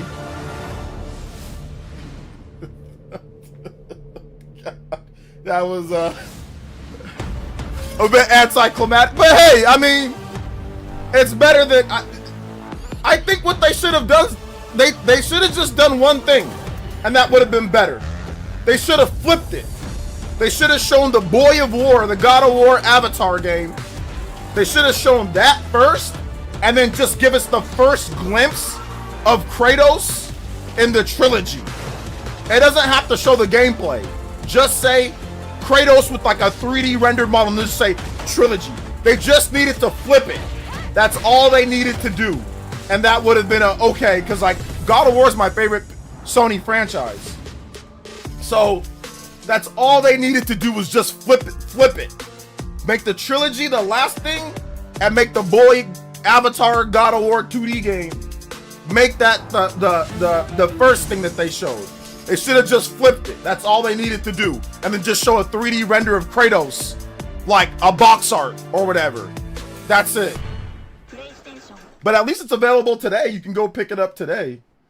But yeah, man. Oh man, that one kind of took me out, because like, I'm not a big fan of that art style. Like, I like 2D art. Like, 2D art is great. But like, if it's gonna be 2D art, it's gotta be a little bit like, I don't like that type of 2D art. I kind of like the Castlevania 2D art. That's okay. Metroid Dread, that's fine. You know, that type of 2D is great. But that one in particular, I forgot what the exact name of it is, like where you can't really see their eyes and stuff like that. I'm not a huge fan of that style of 2D art, especially for God of War. Like, I would have liked for them to do, maybe if you're gonna do a God of War 2D game, like, you know, I would have liked something a little bit different art style wise. But I mean, it's like whatever. And like, he's wearing like a monk outfit and all that. Like, I don't know, man. You know, that didn't seem great to me. I mean, it's probably gonna be good. It's probably gonna be just fine. You know, I don't think it's gonna be bad, but you know, I don't know. It was a definite buzzkill. Like, the Castlevania one was like, it wasn't that big of a buzzkill, because like, okay, this still looks sleek in motion, and the anime art style kind of makes sense for Castlevania. You know, so that's fine, but that didn't fit God of War at all. That just seemed like something they're just trying to, you know, get something out, you know, when it comes down to it. But anyway, that's the state of play. We're gonna get into you guys' comments, your donos in just a bit, but if you're watching on replay, that's state of play. Those are my thoughts. I thought it was a solid show. I didn't think it was bad. There was new games, there was anime games, there was big games, there was indie games, there was small games, there was games, shadow drops, there was all sorts of stuff. So I thought it was a solid show overall. So there you go. So yeah, that's that. Thanks for watching those watching direct. All right. So for those that are watching on live stream, let's turn back over to this here. And let me get through some donos that came in during the show. So big love to let's see here. Elvin Ryan with the $10 donut says, what games do you play the most on Switch 2? Also, in your opinion, what's the best third-party controller for Switch 2? The best third-party controller is anything from the guys that are 8BitO. 8BitO makes great third-party controllers that you can use. So thank you, Elvin Ryan, with the another $10 dono. Hey, with the $2 says, bruh, the PS5 has more games than the Switch 2. Bruh, the PS5 has more. It has way more. It's been out for a while. Swag with the 56 months. Thank you so much for the 56 months. Also, Massive Reekin with the 5 and says, oh Lord, bro, I had to replace the demo open and minimize the stream and completely forgot about it. So I thought you had some type of non-DMCA takedown music playing in the background for 50 minutes of the state of play. It's all good, Massive. Thank you for the 5. Also, Anonymous with the 2 says, bro, what was this state of play ending? Yeah, they just needed to flip it. The ending was just, if that 2D game looked a little bit better, like if it looked as good as the Castlevania one, then I think it would have been fine. But with that art style, you got to play that first, and then you got to just give us a teaser for the, you know, the Kratos, you know, like the box art or whatever, like where he's like this on the back, you know, like God of War 2 or whatever, like where he's like facing, like it's towards his back and he's like facing like the monument. Like they should have just done that. I don't think they should have showed that, because that's a buzzkill, and because like that art style that art style is not appealing at all. Like, that's not an appealing art style. Like, for a 2D game, it needs to look like, for like a cool, like a franchise as big as God of War, you need to spend the money and get something like Metroid Dread. Like that, it should be the quality of a Metroid Dread for a 2D, you know, a 2D game. Like that is not what I expected. Now, Castlevania, I can understand a bit more anime roots and all that. Castlevania, okay, I get that. And Castlevania's looked better, the art looked better because of the style. But that one, that pixel art, nah, man, that doesn't fit Kratos at all, man. That doesn't fit Kratos. James Forte with the $5 dono says Sony spent no money on this game. Feel like that a Full Sail student made it. Yeah, definitely a cheap, just a cheap game that they just threw out there, which is fine. I mean, it might end up being really good. I'm probably going to check it out. Like, I'm going to play it. Definitely I'm going to play it. I'm going to play it for sure. And it might be really good. I mean, it could be awesome. Like, but just, you know, I thought maybe they'd spend a little bit more on a God of War 2D game. That's all. Elvin Ryan with the 5 says, I meant, what free games do you play the most on Switch 2? I don't really play any free games on Switch 2. I don't play anything free. I only play, like, the games that I just buy. So I don't really play any games. So yeah. That's really kind of how, like I said, yeah, I don't really play any free games. So yeah, that was that. Surprised Square Enix did not announce anything, not even Dragon Quest 12. Yeah, they wouldn't announce Dragon Quest 12 at this event. I have a video coming out why it's taking so long. I think that will be announced at a Nintendo Direct. They said it was a passion project. They really meant it. Yeah. DLC for Ghost of Yotei, but not for Tsushima. Well, Tsushima's old, right? Ghost of Yotei's the new one. So why would they have DLC for Tsushima? That's the old game. I don't know. Sony still made PS1 games. Yeah, Tsushima already got DLC a long time ago. I thought we'd get a new 3D God of War game. They're probably working on the new 3D God of War game, but they're getting the people have been asking for the trilogy for a while. So it's not a remaster, it's a remake of the trilogy. So it's probably going to be a real, like, you know, think Metroid Prime to Metroid Prime Remastered, or think, you know, obviously big remakes of games. So they're remaking the whole thing. So that's probably going to take us through to the PS6 generation, because if they're remaking every single God of War game, they're going to have to fix all the issues with the original trilogy. So it's probably going to be really good, and it's going to feel like a new game, but it's a God of War remake, trilogy remake. So they're going back to old school God of War. That's huge. That's massive. Old school. I love old school God of War. I like old school God of War more than I like new God of War. So I'm going to buy that trilogy ASAP, but they just started developing it. It's probably not going to be ready for a while, and that's going to take all hands on deck. Like, to do a full remake of the trilogy, that's going to take all hands on deck. You're not going to be able to split people up. Like, you're going to have to actually spend time and resources on that. That's not going to be easy. It's almost like a brand new game. I know it doesn't feel like it, but remaking, remember, that's like 2 PS2 games and a PS3 game. Yeah, that's going to take a ton of work. The code for PS2 and PS3 is sloppy. So they're just remaking the whole thing. Like, they're just remaking it. So no DMC. Yeah, no DMC 6. No DMC 6. I can't play FF15 battle music. It's copyrighted. How many games from this state of play or multiplayer games are shown coming to Switch 2? I don't know, man. I didn't keep track of all that, dude. I don't keep track of everything like that. I can look online and I can see what's coming out. I don't know what's coming to Switch 2 or what's not coming, or anything like that. So I don't know.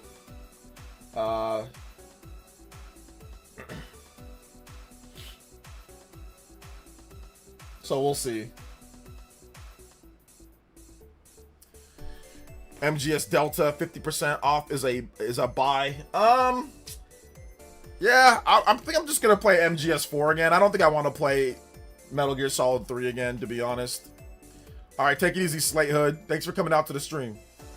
Honestly, that state of play was solid. No, it's a solid state of play. Like, it's pretty much what I expected. You got a lot of new games. You got some Castlevania stuff announced. You got quite a bit of different games. You got new games, you got old games, you got DLC, you got multiplayer. Kind of got a wide variety, but that's why I think that's essentially their Nintendo Direct. That's not a partner showcase. State of Play used to be a partner showcase. Like it used to be like a Nintendo Direct Mini, but now State of Plays are now like their Nintendo Directs. So that's their main thing for like probably till the end of the year. I don't think we're gonna see another one until the end of the year, and that's gonna go over games for the following year and way further out. So yeah, that's their big show for the first half of the year and probably till the end of this year. We'll see what they do. Maybe they'll have another State of Play based like, you know, around Wolverine or based around like a certain game. I think they'll probably do that, like a State of Play like in spring, they said, for Wolverine. So maybe in the next couple months, like, we'll see State of Plays based around certain games. But that's pretty much their big show. That's their big show for that. If that's not an A, I don't know what is. If you're grading it based off of like a curve for like a partner showcase, then yeah, absolutely. I think it was a good show. Although I don't know how many of those games I'm gonna actually buy or not, because a lot of those games were kind of new or they haven't came out yet, or they've already showed it. So we already know what I'm gonna get. So it was like, okay, cool. Like I said, I don't know what to expect with Sony games or what Sony's doing. First party wise, I don't know. They showed like Marathon. They showed, I'm not interested in those games, and that's fine. It was okay. I just wish that they would have shown more of the God of War trilogy. I think that would have been better, but I'm happy that they're remaking it. I don't know how long it's going to take to get here though, but I'm happy that it's coming. So yeah, if I'm grading it on like a partner showcase curve, it's definitely a high grade. It's a good grade. But like I said, I don't know how many of those games I'm going to buy or play, but I think it's solid. I think it was a solid score or a solid grade. If I'm grading it on like what they used to do, which is called PlayStation Showcase, where they show off a lot of first-party games, I don't think it was too great for that, because in a Nintendo Direct, like the last one more thing usually needs to be like, oh, they're showing us something, and it's something that's like, oh my gosh, yo, like, and maybe like a first trailer. God of War is great. Remake is great. But that 2D God of War was a buzzkill. They ended on that. But it's available now, so that's good. So I don't know. Like I said, but once again, I don't know if they're doing PlayStation showcases anymore. But if they are doing PlayStation showcases, this is not a great PlayStation showcase. It's a good partner direct type thing. It's okay. But yeah, that's kind of my thought process on it, because Sony doesn't. I mean, they haven't done a PlayStation showcase in like years. So I think this is their actual new PlayStation showcase. So if this is their new PlayStation showcase, I thought it was all right for a PlayStation showcase. It was okay. For a State of Play, it's good for a State of Play. It's good for a State of Play. Let's see here. June, we'll have a big show too. Okay, June we'll see if they do. Sometimes they have big shows, sometimes they don't. Like I said, I don't know Sony's schedule. Like Nintendo, we can kind of guess, okay, they always have directs here, here, and here. Like they're a bit more consistent. Sony's like all over the place, like with their directs or with their showcase. Like they name them different things. They have first party games State of Plays used to be for third party games for the most part. It was all third party games. Now State of Plays have big first party games and first party announcements. It used to be PlayStation Showcases have first party announcements and third party announcements, but now State of Plays have first party announcements. And so it's like, I don't know. Like, I don't know anymore. It used to be predictable or somewhat predictable. Like with Nintendo, it's predictable. It's like, oh, partner direct, it's only going to be third-party games like 99% of the time. It's pretty much all going to be third-party. So we know what we're getting. We know. It's going to be old ports. We know what we're getting. Nintendo Directs, okay, that's when you get the bigger third-party games. That's when you get Nintendo first-party games. Great, right? So Sony, they mix it up. I don't know what it's going to be. No Kingdom Hearts. Their first parties like Mario Tennis and Kirby Air Riders. They just repackaging God of War. Nintendo did Mario Galaxy. None of their major first party was shown. Let's just keep the same energy. Well, Mario Galaxy was just a remaster. Now, there was some things that they improved, textures and all that. They said that this trilogy is going to be a remake. So they are completely remaking the game. Not if it, like, we'll see what they do. There's various levels of remakes. You have the Activision Blizzard remake with Crash Bandicoot, where it's like literally they call it a remaster, but they literally remake everything. And like, so I don't know the level of how they're gonna do it. Are they gonna take the original PS2 models and just make it look way better graphics? Are they gonna take that? Are they gonna like recode over it? Like, I don't know how they're gonna make this game, so we have to wait and see for that, you know? They've already remastered these games before, so we already have these games in HD on PlayStation, I think, 3 or PlayStation 4. So you can play them in HD if you want. So I'm guessing that it's gonna be like a real remake. It's gonna be like an actual real, like, remake, where they remake the models and stuff like that. Party Man with the $5 dono. Honestly, it was a solid show. I'd give it a 7.5/10. Better than what I expected. Now that I picked up my copy of Fever, I can get into this game finally. Lastly, I need these story mode people to chill, let us multiplayer peeps have fun with Fever lol. Yeah. It's interesting. It's interesting to hear some of the people talking about that. I'm interested in that Konami JRPGs and the Castlevania games. Also, people always have to console war, huh? Lol. Yeah, I mean, it's just natural for people to say, well, this was announced, now this is announced, now this is announced. So that's fine, too. Yeah, like I said, I thought it was an okay show. Just like, the ending was just kind of like, it was almost like Nintendo's ending for the partner. It's like, oh, okay, that's what you're ending with. But, you know, it was solid. It was solid. It was definitely, it was not bad. I don't think it was a bad showcase at all. I think it was okay. But yeah, there, like Elp is saying, there wasn't the biggest Sony first party IP there. That is true.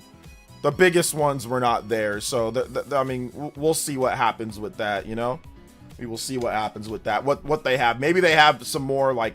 But I mean, their big first party games for this year are already kind of, you know, we already know what they're doing for their big first party games.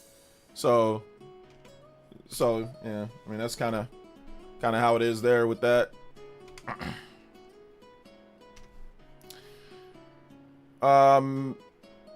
My man, Imp, is it, how do you say it? Final Fan with the $5 dono as well. Thank you guys so much, man. You guys are going.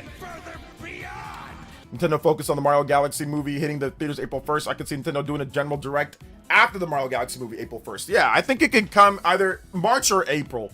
I think they can do it before or they can do it after. Either one. Kenna 2 is probably the best one out of the ones I saw. The first game. I have the first game yet, but I haven't played it. I've played the first Kenna, and I think it's okay. It's a bit stiff, but I think it's all right. I think I played about maybe 5 hours plus or so. I got to this town area, and then like I was doing some stuff, and I was solving some puzzles. But I mean, it's just I just dropped it just because like, yeah, I think I'm good on this. But I did buy it though, and I thought it was okay. But so I'll probably skip Kenna 2. But yeah, it looks good though. It looks good. It looks good for sure. If the next Nintendo Direct isn't cooked, Switch 2 is cooked. Yeah, I don't think so. When it comes to a generation, people said the same thing about Switch 1 after it got its first big year. If this next Direct isn't good, we've been waiting. They need to have this. They need to have this. So nah, people always say that. People are gonna buy Switch 2 because they know they're gonna get good first-party games and all the content that's already released. So no, I don't think so. You build your legacy of a system over the course of a generation, not over the course of one Direct or two. That's just online people, you know, grifters and all. You're probably just watching grifter videos, or you're just looking at online outrage. But remember, Switch 2 was cooked many times last year. People said nobody was buying it. People said the Directs aren't good. People said all sorts of stuff, and it sold what it sold. So nah. Trust me, I've been around for a long time, and I know a platform and how it does from the beginning and how it sells. And nah. What they need to do though, they need to make sure that they have good content. Though, don't get me wrong. Like, they need to make sure that they have good content. But it's not, oh, it's cooked if they don't have this, or if I don't get what I want, or if it's not good from the internet. Nah, people said that with the Switch 1 in 2018, even before then, and it didn't happen. So I doubt it. Especially like if you're talking about cooked, like what about Japan? You think Sony's gonna outsell Nintendo in Japan? Not a chance. So absolutely not. Let's see here. I'm sad they didn't show Kingdom Hearts 4. Honestly, hope everything is okay. OJ, everything's good, man. Thank you for the $5 dono, man. I appreciate that. Thank you for another $5 dono. Matt with the $10. I'm just happy to see Metal Gear Solid 4 leave the PS3. I know that was a great announcement. I really liked that announcement as well. So yeah, that was really good. That was really good. Really good. It's good to see that. You know, really good to see that. You're elite now, Ninja. Now I think somebody gave you a gifted membership. I think somebody gifted a membership and I didn't get them shouted out. Shout out to the person who gifted a membership. I appreciate that. Thank you for the gifted membership. No Sonic, no Kingdom Hearts 4, no Dragon Quest. Let's see. The God of War game looked horrible. Yeah, the art style wasn't giving. It wasn't giving. It might be a good game, but the art style just wasn't giving. Elvin with another $5 donation. Nintendo reminds me of my Detroit Lions. Maybe next year. LOL, stick with them regardless. Yeah. Difference though is that they actually, no shots to the Detroit Lions, but Nintendo won a crown, like with the, they won a Super Bowl with the Switch 1. They won that, but Lions haven't. But I see what you're saying. Oh man. MGS4 best announcement. Yeah, that was a good announcement. Castlevania, Metal Gear Solid 4, Revnor, Brigadine. For me, it's okay show. Yeah, Castlevania, MGS4, Revnor. I don't know when that's coming out, so there was no release date for that game. So another thing that I noticed, like with this, there was release dates, but a lot of them were either it's just the game. So we'll see when it comes out. But yeah, there's no release date for Revnor, so I have no idea. Brigadine, we'll see. MGS4, yes, 100%. Castlevania, yes, 100%. Both those 2016. Those are probably like my games of the show, were MGS4 and Castlevania. Yep.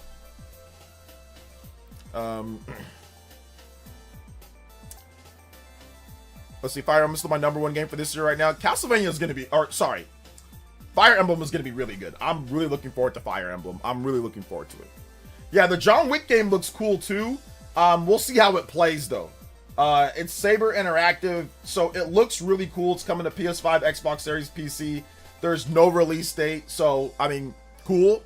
But we'll see how it works out. We'll see if the game comes together and all of that. So we'll find out. John Wick is awesome. It's a great movie franchise, but it's yet to prove itself when it comes to video games. We had John Wick Hex, and that was an interesting game that already got delisted. So we'll see what happens.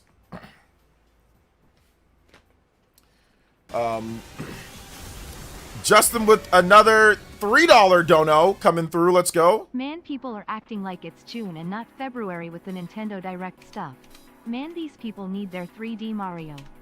Lol. Yeah, I've been around for a long time, so I've just heard everybody say the same thing when it comes to Nintendo showcases or whatever. They don't get what they want in January, right? It's early, so they say, oh, they need to do this, and if they don't, they did the same thing with the Switch. Believe it or not, even after 3D Mario, even after Breath of the Wild, even after Mario plus Rabbids, even after Splatoon 2, even after Pokken Tournament, even after Xenoblade Chronicles 2, even after all of that, ARMS, Mario Kart 8 Deluxe, even after the huge year in 2017, people were going nuts in January 2018 because they had a partner direct or a Nintendo Direct Mini partner showcase, and people didn't get what they wanted, so they were angry, and they were saying the same thing. So I'm used to it now. That's why I say, nah, it's going to be over the course of a generation. We have to wait. I'm just saying the same thing that I said in 2018. I'm not saying anything different that I didn't say back then. I'm saying the same thing. No, we got to wait. It's over the course of a generation. We got to see how it does over that. It's not based off of just one thing or this or anything like that. So yeah, I don't play emotional internet person where I go off of what people understand on the internet, because remember, the Switch 2 was supposed to flop. Nobody was going to buy the system because that's what everybody was saying online before the system launched. So I don't go off of that. I don't base my thought process on what people say on the internet. I base it off of like actual facts and trends, Dylan with the $2 dono says a PC and Switch 2 only gamer was lit. Yeah, a lot of that stuff was obviously coming to PC and Xbox that they showed off. So there's that. God of War is the only PS5 for now. Yeah, they better not put out other platforms because that just ain't gonna sell the Sony crowd. What, the God of War? The 2D game or what? The Xeno Warriors game makes sense with the voice actor reprising her role. I mean, yeah, it could be. Or it could be something different. Not gonna lie, I was hoping that 2D God of War game looked better. Kind of like how it went from New Super Mario Bros. To Super Mario Bros. Wonder. Yeah, I was hoping for like a Metroid Dread type of situation, like how it looked, Not like it has the same art style, but like the graphical, like how Metroid Dread looks, like actual 3D backgrounds, 3D everything. But it's like you play on a 2D plane, but everything's rendered in 3D. I was hoping for something like that, or like like Prince of Persia: The Lost Crown, maybe something like even like that level of quality. and we did not get that. It was more of just like an indie developer said, hey, I want to make a God of War game, like a 2-man team or something. Like a 3-man team. That art style, that, like I said, I don't like the art style like where you can't see their eyes and stuff like that, like where you can't make out, you know, where they're looking, like it's just like pixelated, like, you know, little squares. I'm not a huge fan of that art style. And like if you are gonna have a 2D art style like that, I like the HD 2D, and HD 2D looks way better than that God of War game. I mean, I don't know, man. Like I said, it might be good though. It might be really good. I don't know if it's good. I need to play it. I'll probably pick it up at some point, but they said it was $30. Yeah, I don't feel like paying $30 for that game. I mean, don't get me wrong. Like, it's not a bad price for the game, but yeah, I don't feel like paying $30 for that game. I'll keep it a buck. Yo, Tragic Goat with the 5 says, I'll give it a 7.5 out of 10. Good state of play Sony had in a while. Yeah, it was a solid state of play. Yeah, the 2D game, I was saying so. Okay, yeah. Should have been like Dread. Yeah. Did they say... I guess that's where the rumors came from with the whole it might be multi-platform. But yeah, Metal Gear Solid, that's coming to everything. Beast and Reincarnation, Xbox, PC, PlayStation, that's going to be August 4th. So that's coming up here in a bit. Metal Gear Solid, that's on everything. It's even Metal Gear's, oh my god, Metal Gear Solid, it's even coming to Switch 1. Wow, I thought it was going to be Switch 2 because there's no PS4 or there's Xbox One, but there's no PS4 version of Metal Gear Solid, the Master Collection. That's weird. Yeah, there's no there's no PS4 version, but there's a Switch One and there's an Xbox One version. Hold up, let me double check on this one. Let me see what Konami says at the very end of their trailer. Because Sony just put, okay, let me see. So it is, yeah. Wait, no, there's no Xbox One. What's it called? Messed up.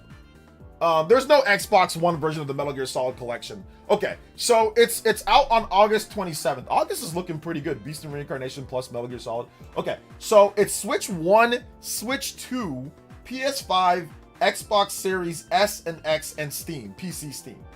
So yeah, there is no PS4, there is no Xbox One version. That was a typo on what's it called, on Gematsu's part. But yeah, they're bringing that to Switch 1. I mean, that's very interesting. They're bringing that to Switch 1. That's how strong Switch 1 is in Japan, I guess. Yo, Annie, are you okay? Are you okay, Annie? Annie, are you okay? Did you like 2D God of War? Did you like Metal Gear Solid 4? Hey, yo, what's up? I am hype about Control 2. One of my faves was the first one. Nice. Yeah, Control 2. It looks good. Reminds me of Prototype. NGL, the output of first-party games for Sony 9th Gen is very, very disappointing. I really though they'd start kicking it up a notch in the last half of the general. I think that they're saving a lot of their resources for PS6, like dual launches on PS6, and I think that's what they're doing at this point. I'm a PS5 console owner and Nintendo Switch 2 console owner. The Sony State of Play was pretty good. Can't wait for Castlevania Belmont's Curse. Castlevania Belmont's Curse comes to Switch 2. Yeah, I don't know if they announced other platforms for that Belmont's Curse. I think it's just PlayStation for right now. Somebody correct me if I'm wrong. But I don't see like the updates on Gematsu at this point or anything, so it might just be, but we'll see. Yeah, Saber's making yeah, well, okay, yeah, Dracula's Curse is coming to Switch, but it's coming to Switch 1. There's no native Switch 2 version, but I'm guessing they've got a pretty good Switch 1 version running at 60, or maybe there'll be an update, but I'm guessing there'll be an update for the Switch 2 version of the game. But yeah, it's coming to that Belmont's Curse game is coming to Xbox Series, it's coming to Steam, it's coming to PS5, and it's coming to Switch 1. I don't see a Switch 2 logo here. So yeah, I'm pretty sure there'll be a Switch 2 update at some point, or it'll probably run just fine if you want to play it on Switch. It looks, I mean, it's Dead Cells, so Dead Cells already runs at 60. Their engine already runs at 60 on Switch 1, and it's not a graphically intense game. But yeah, I would like for them to put out a Switch 2 update at some point. Or we'll see if they gets one announced at a Nintendo Direct. I mean, I wouldn't be surprised if Nintendo announces a Switch 2 version of this game and then like the logo pops up for Switch 2. So, I don't even like PlayStation yet. I'm extremely disappointed. Well, you don't like them, so. To be honest, the state of play was B tier for me until I got the God of War stuff. Then it became an S tier for me personally. Those are some of my favorite games. Yeah, they're good. They're good. If they would have shown some actual footage or given us like like I don't know how long or how far out that God of War game is. And I think that they should have flipped it. I think they should have shown us at least a CG trailer for God of War at the bare minimum, like God of War trilogy, and then they should have flipped it. They should have made the Avatar God of War indie game. They should have done that one first, and then they should have did the God of War trilogy last, and then end on like a CG trailer for it and say, hey, it's coming. I would like a release year at the bare minimum. Give us a release year. But I mean, you don't need a release year, but it's a remake, so it's not like it's a brand new God of War game. So for a remake, I would like at least a release year for like if you're doing a remake. So I wouldn't put it as a S tier because I mean, it's not. I mean, if they showed the gameplay of it, then maybe I would consider that. But they didn't show any gameplay of it, so I can't quite give it that. Like they didn't even show like a CG trailer or anything for those God of War remakes. So I can't quite give it S tier, but it was definitely good. And that God of War 2D game. That was a buzzkill. That was a little bit of a buzzkill. Matt with the $10 dono.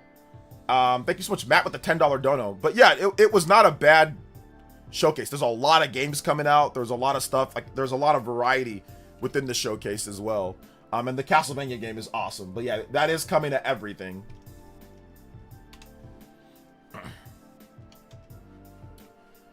Is Rev Nor a PS exclusive? There's no.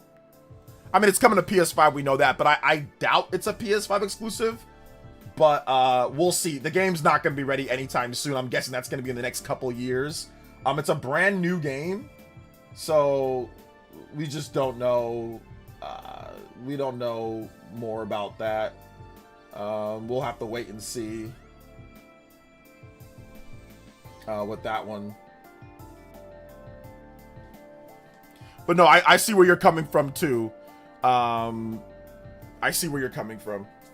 I definitely got, it sounds like they were very early in development. They just wanted to announce something. But it kind of reminds me of like similar to like Legend of Zelda, right? When they showed Legend of Zelda Tears of the Kingdom, they just said, hey, look, the next one, but they had like an actual like trailer, like in-engine rendered trailer to give us a little bit of an idea. So I just think that they should have just done that. You don't have to show a bunch of gameplay. Obviously it's early, but just show us some type of like in-engine render, you know, of Kratos like stabbing like the Hydra in the eye or something. And that's all you need to do. That's all you need to do. Like, that's all you need to do. You don't need to show, obviously it's early. You don't need to show us a bunch of stuff because you don't have all that ready. But just something would have been nice, you know, something along the lines of that. Hey, OJ, Konami kind of stole the show. Yeah, there's some good Konami stuff, man. There's some good Konami stuff. Very good Konami stuff. What was the Beast of Reincarnation or the video game? Name something Beast. It's only PS5 exclusive. No. That's already been announced. That game's, that was at the Xbox presentation last month or whenever that thing was. So they actually talked about it more there. But no, it's Xbox Series S and X, PS5, PC, and it could even be Switch 2. They were asked about it. The developers were asked about a Switch 2 version, and they said we can't announce anything right now. So I wouldn't be surprised if Beast of Reincarnation is also coming to Switch 2 at some point.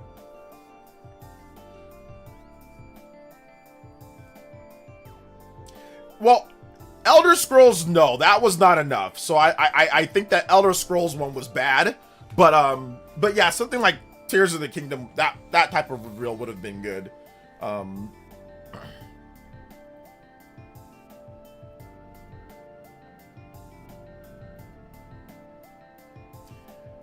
much Belmont's Curse will be? I'm guessing Belmont's Curse will be like a $40 or $50 game. That's what I'm guessing.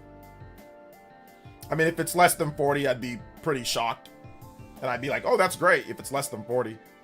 But that's a game that's obviously going to take some time and effort to put together, you know. So I'm guessing, I mean, I think Dead Cells is like, what, 20 bucks for Dead Cells, right, at launch? Or was it 15 or 20 bucks? So, I mean, you got to slap the Castlevania license on top of that. So, you know, you're looking at probably 30 to 40 bucks, maybe more, maybe 50. But I'm guessing the range will be $30 to $50, somewhere in that range. I think it's going to be like an actual regular game, though. It's not going to be a rogue game. So I think it's going to have levels and everything, all, you know, you get your permanent power-ups and things like that. So I think it's going to be that line. So.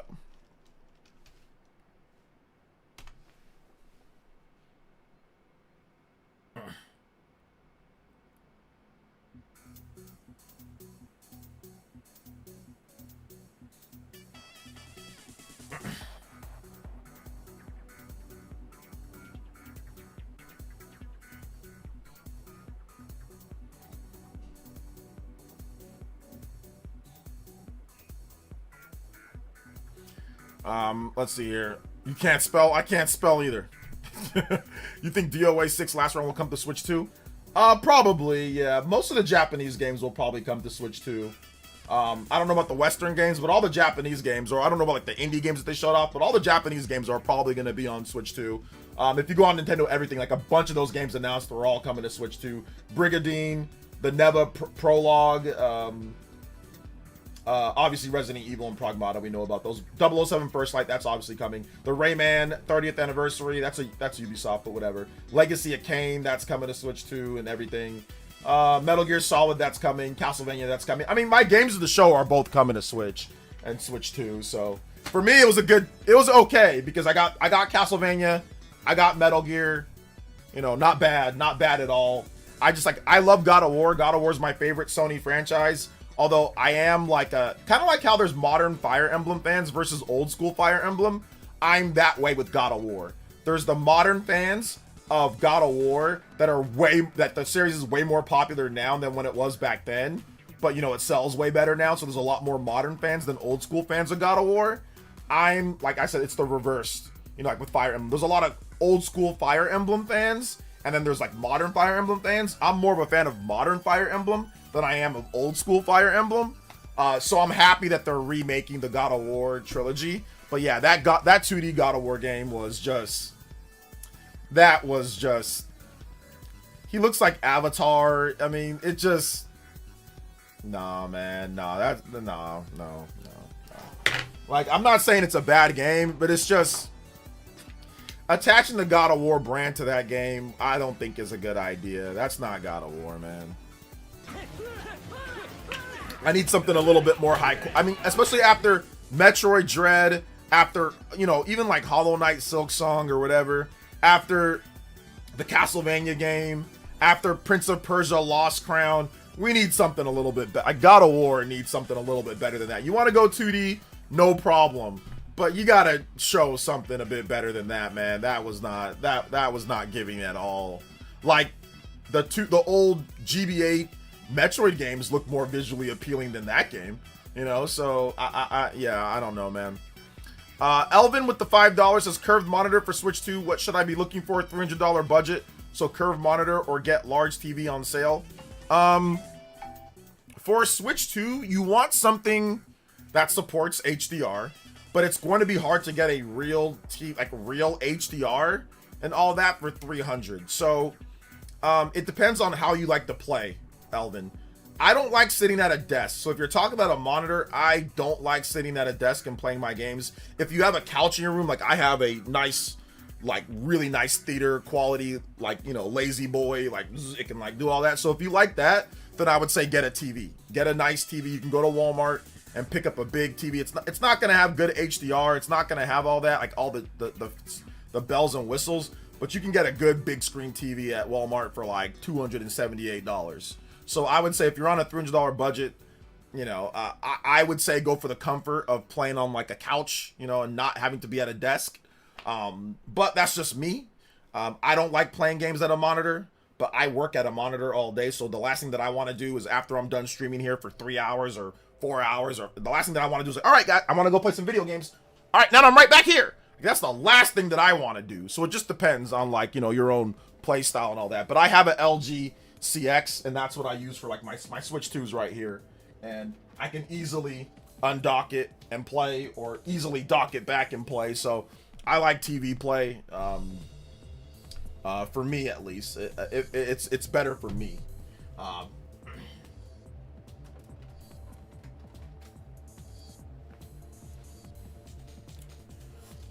So, God in Training. You need to clip that reaction and post it.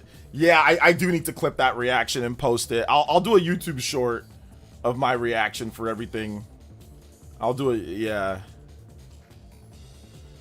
Art direction matters in Metro. It really does. The art direction, like I said, in that budget God of War game is not giving. Hit that like button though too, guys. If you haven't hit that like button yet, hit that like button. Let them know that we are streaming out here. So yeah, it's just like I said, it's just not. I don't know, man. Like it just wasn't that God of War game. It just like wasn't. I don't know. I didn't do my hair, but that's okay. My hair's short anyway. But yeah, it just wasn't. I don't know. It just wasn't. There was just something with it, man. There was just something with it. I'm not sure what it was. Do you think Keanu Reeves did the motion capture and used his voice? Yeah, that was definitely. It sounds like his voice. We'll see, you know, ultimately what happens.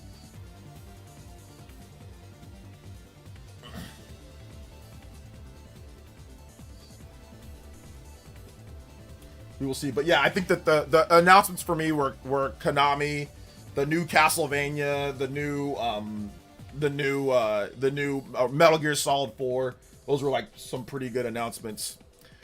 What protection you use on your Switch 2? You must have missed what you said. Yeah, I use gosh,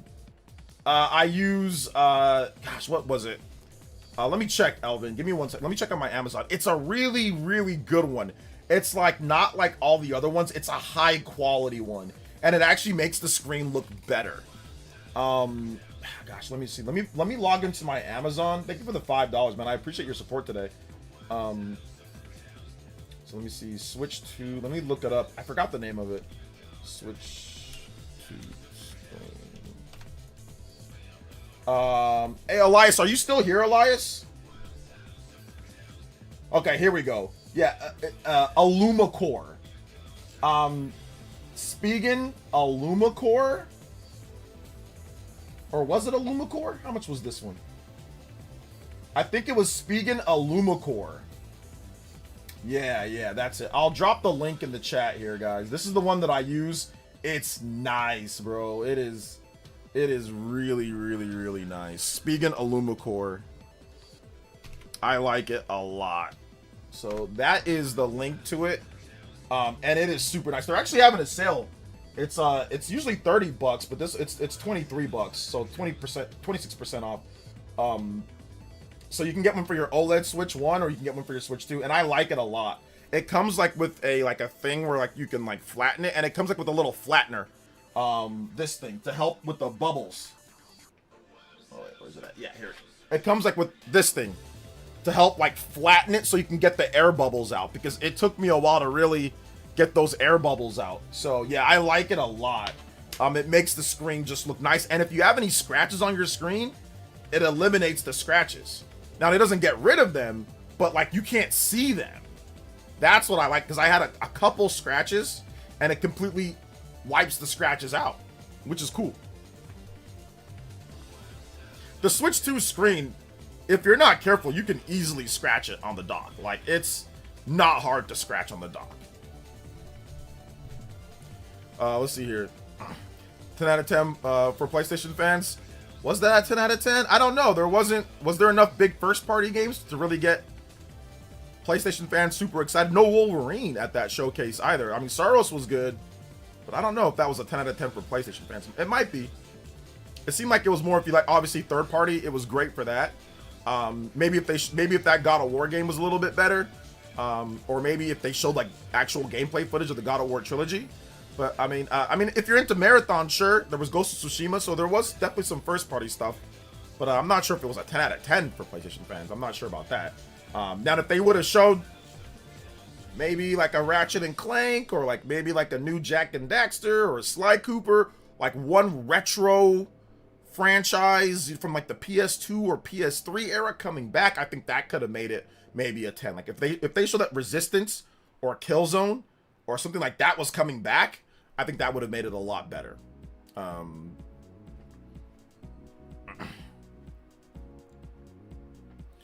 Let's see here. Was Nintendo looking out for PlayStation not launching the price it did in Japan, given the outcome of Japan domination would have been unmeasurable worldwide? Was Nintendo looking out for PlayStation by not launching at the price it did in Japan? By not, I don't know what you're trying to say, MZX. Will the new God of War Sons of Sparta get a Switch 2 release? RGT hyped that up earlier as part of the State of Play leak. Listen, I'll be honest, man. I don't care if it gets a Switch 2 release or not. That game might be a mobile release. That might be a Apple Play release or Apple Arcade release, or that might be a Google Play Store release on my $300 Google Pixel. You know what I'm saying? Like on my cheap, bro. I do not care if it gets a Switch 2 release or not. Like, that is the last thing that I care about. I do not care, bro. So. Yeah, we do not care. At least I don't care. Is Kenna 2 first party? No, but it's definitely like, I think it's I don't know if Sony publishes it or I know they help out with marketing and finance like with that game. Because I don't think it's came over to anything else, the first Kenna. Maybe the first Kenna comes over to other platforms.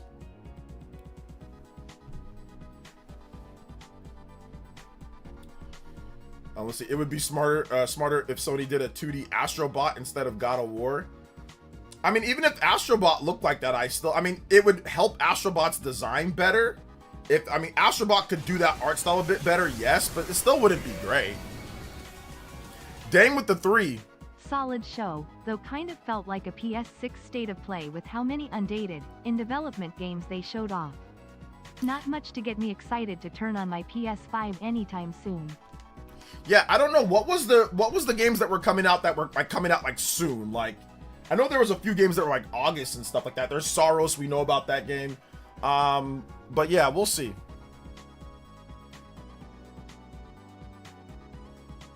The stuff Nintendo gets criticized for, PS getting praised for, just keep the same energy.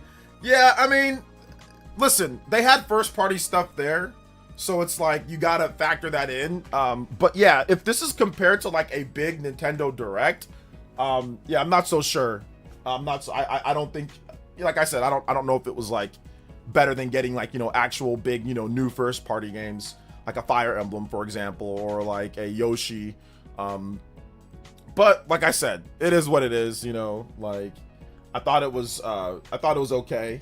I thought it was an okay show, but yeah, some people are definitely gonna pull some double standards, like, you know, replaying of the same games or ports, old games or whatever. It's just like, but like I said before, it's based on what you like. So if you like Metal Gear Solid 4, it doesn't matter that it's an old port or like an old remaster. It's still something that you like, so therefore it's good, you know. Therefore, okay, it's a good thing. So I think that's kind of how some people are gonna take it.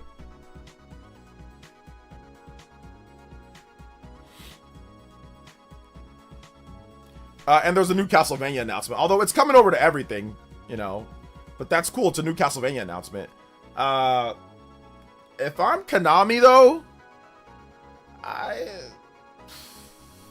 don't know if I picked that show to do it.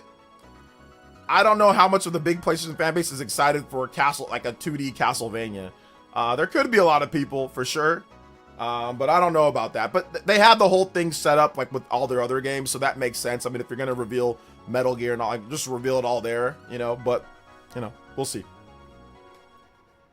Yeah, Marvel. August is coming to be a big month. August is looking to be a big month. Because we got Metal Gear, we got Token, we got what else? There's like another game in August as well. So. That chicken God of War game looks wild. Peter Griffin better get ready.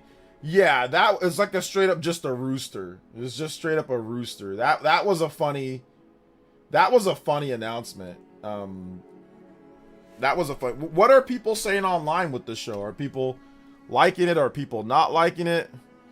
Do you think we'll get a Banjo-Kazooie return? Okay.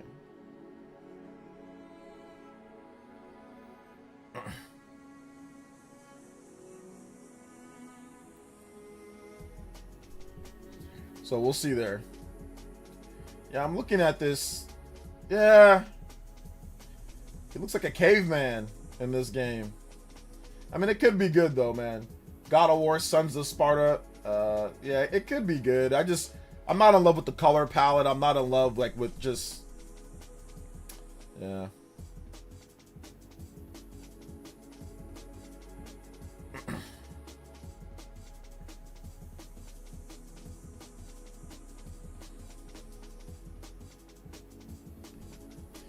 We'll see. Darwin's Paradox looks like a funny game, but yeah, the idea might be fun to play. Yeah, it could be. I've seen a mixed bag online in terms of people liking the show or not. Yeah, I'm kind of looking through right now. HMK says that he likes it a lot, that he liked the showcase a lot. It was bumping left and right, so he thought it was good. German Strands, he's a big PlayStation content, like Twitter guy. He's got like 75K. So let's see what people are saying on his, because he got a lot of Sony people. Well, more of an L than a W. Sony completely bankrupt when it comes to creativity. Not gonna lie, I think it was an L. Only good games. He's a Sony guy too, kind of, but he likes Nintendo. State of trolling. This was absolutely ridiculous in the most negative way. God of War, MGS, Giant, Rooster, John Wick, Silent Hill, major W. PlayStation cooked. Honestly, it wasn't terrible. A few good moments. I was hoping for more, a bit underwhelmed. So yeah, it's a mix. It was a mixed bag. It was a mix. People are saying that it's good. People are saying that it's not. It's just, it's a mixed bag. It's a mixed bag. But I think there's gonna be a lot of people that think that it looks great. You know. Juice Man Vaughn said he said. He said PlayerEssence had me dying when the budget God of War game closed the show. Yeah, I don't know if you closed the show with the budget God of War game, bro. Like, and like I said, one that didn't even look artistically incredible. Like, if you got that's no sauce with that God of War game. Like, no sauce whatsoever. Like, so I don't know, man. Like, HD 2D's got sauce, but like this does not. It, like I said, it could be good though. Anybody playing it? Anybody playing it? Clark says, any game that you were legit surprised to see and more likely by day one, similar to how the sim Digimon. Yeah, you know, Digimon. The 60 FPS. I knew Digimon was coming, but I didn't know at 60 FPS. But I covered Digimon being on the Switch 2 in July. It leaked a while ago. So I already knew that was coming, but I didn't know the 60 FPS. That one caught me off guard. Grand Blue, I like. I mean, it's the thing about it though, guys, for me, is that a lot of these games, the ones that I know about, I'm like, oh yeah, that's cool, because I know about that franchise, or I know about it. I know that it's going to be good. So it's harder for me to evaluate games that I have not played yet if I don't play the franchise or if I'm not like familiar with them like a lot. You know, I played Control, but I did not like Control that much. So the new Control comes out, so it's hard for me like, oh, to get excited because I played Control. I thought it was just okay. I didn't beat it. I just played, I think, about maybe 5 to 10 hours of the game, and I just like, okay. And I've given it multiple shots. I've bought it on Xbox, I bought it on PlayStation, I bought it on PS5. I've tried the game multiple times, and I don't think I like it. But this new Control game looks okay, but I gotta wait and see. I don't know if it's gonna be good, you know? So it's hard for me, like with some of these franchises, like Kenna, for example. Oh, new Kenna game. Well, I mean, I played Kenna, and I didn't like Kenna that much, so I can't really get too excited for a new Kenna game. So for me, I got excited about stuff that I know. I know MGS4, I know Peace Walker. Okay, great, that looks cool. You know, I know Castlevania. I know Motion Twin. I know Dead Cells. Okay, cool. That's great. You know, that's good. Give me that. But for like the Nintendo Direct, for example, I know Digimon's good. I played it. I know Grand Blue is good. I played it. Like, I know Tales of Arise is good. I played it. I have those games. I just waited on some of them because I knew that they were coming to Switch 2, and I want to be able to play portable play and docked play. Like, that to me affects how I enjoy the game, to be able to play anywhere that I want, so I can grind and do, you know, RPG stuff. So, like, for me at least, you know, it's a bit tougher for me with this show. That's why I don't do, you know, I don't do predictions. I don't do all that stuff with the state of plays because, you know, it'd be a bit unfair. Because like I said, I don't like a lot of some of the stuff that they do. And they don't make the games that I used to play before, you know, like they don't make Ratchet as much. I mean, they do make it, but we haven't had a new one in a while. There's a mobile game. Obviously God of War is kind of iffy with me, you know. They have the trilogy remake though, so that's good. You know, I used to play SOCOM back in the day. There's no more SOCOM. I used to play Resistance back in the day. There's no more Resistance. I don't really like Killzone, but I did play it. No more Killzone. There's no more Jack and Daxter. There's no more Sly Cooper. I played all these games. They don't make those anymore, so it's hard for me to say what they're gonna do or what for me to be excited about, because they don't make the stuff. Sony doesn't make the stuff that I like. I mean, I'm not excited for Marathon. I don't care, you know. So it's a cool release and all that. Soros, I think Soros is gonna be good, but I mean, I played Returnal, and I spent 70 on Returnal, and you know, for me at least, Returnal's great. I think it's one of the best games, but I don't think I'm gonna go out there and buy it day one, especially since they improved and added so much stuff for free to Returnal. I mean, if they do the same thing with Soros, I can just wait and pick up that game for 35, 40 bucks, like how Returnal is now, you know? So I'm probably just gonna wait for for Soros, because I remember I went out there, bought it day one, and I'm just not a rogue guy. I don't like rogue games, so I don't know if I want to go out there and spend 70 bucks day one on a rogue game. I just don't like rogue games like that, you know? Now, if it's like cheaper, like 50 bucks or 40 bucks, then I feel more comfortable with like a Hades, right? I can buy a Hades too. Okay, that's 30 bucks, no problem.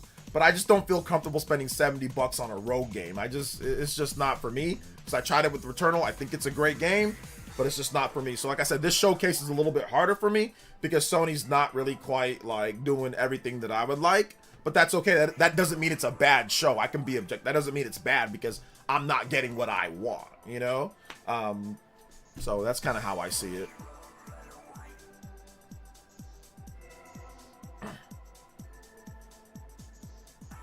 Let's see. So people on Spawnwave poll are saying this is the best state of play ever, out of their minds. I mean, I can understand for some why it might be really good, because there was a lot of good third-party games shown off at this one. Castlevania's coming back, Metal Gear Solid's coming back. So those are big emotional type of games, you know. Those are big emotional games that people love, and it's the first time that we heard about the games. Like, they show off the games, so you know. So I can understand that.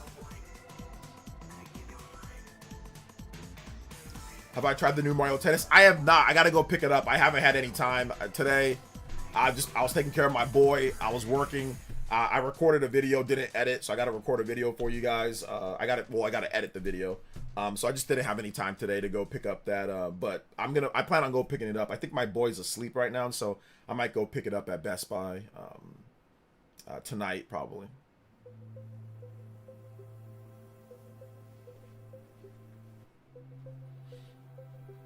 Well, Heavenly Sword, that was developed by, who was it? That was developed by Ninja Theory, and Microsoft owns them now, so yeah, I don't expect Heavenly Sword to come back anytime soon or at all. A remaster would be nice, though, because that game runs like booty on the PS3.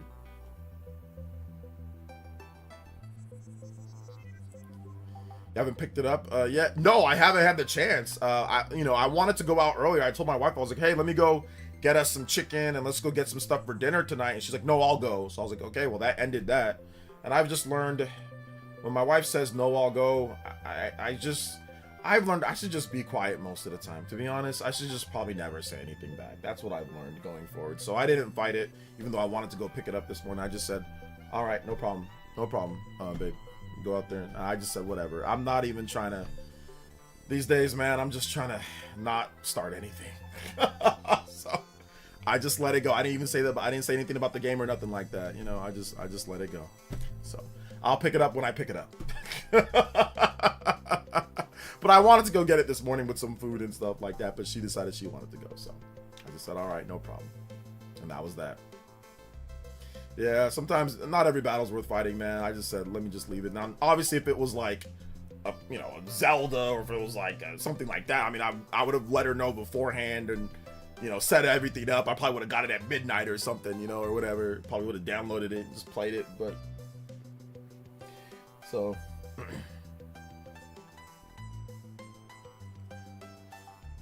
Yeah. Let's see, are you going to get Pokemon Pocopia? I think I am going to get Pokemon Pocopia. That game's actually looking like it might be really good. So yeah, I think I am going to get it. So, we'll see about it though. We'll see about it. What if it was the same scenario happened with New Zealand? Well, yeah, if it was a Xenoblade, I would have just downloaded it. I would have just downloaded it at midnight. I wouldn't even waste my time going into the store. Like, I would have just downloaded it, and then I would have just bought the physical copy later, you know? So if it's Xenoblade, I'll always buy it digital and then also buy the physical copy. I won't wait. If Xbox got knocked for a lot of the games presented coming at PS, then so the same should apply here. A lot of these games are coming to Xbox and Switch. That's true. A lot of these games are coming to Xbox and Switch. That is true.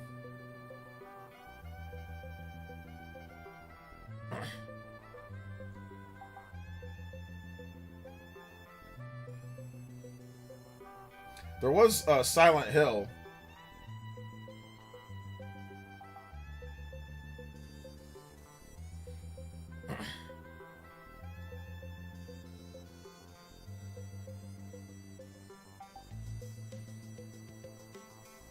Desperately want Xeno 2 Switch Edition. We gotta wait and see. Maybe.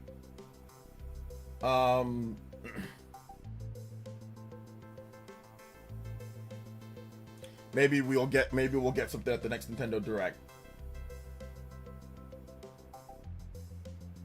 So we'll see. Do you think Nintendo will add enough quality content to change opinions and mix review scores for Mario Tennis Fever?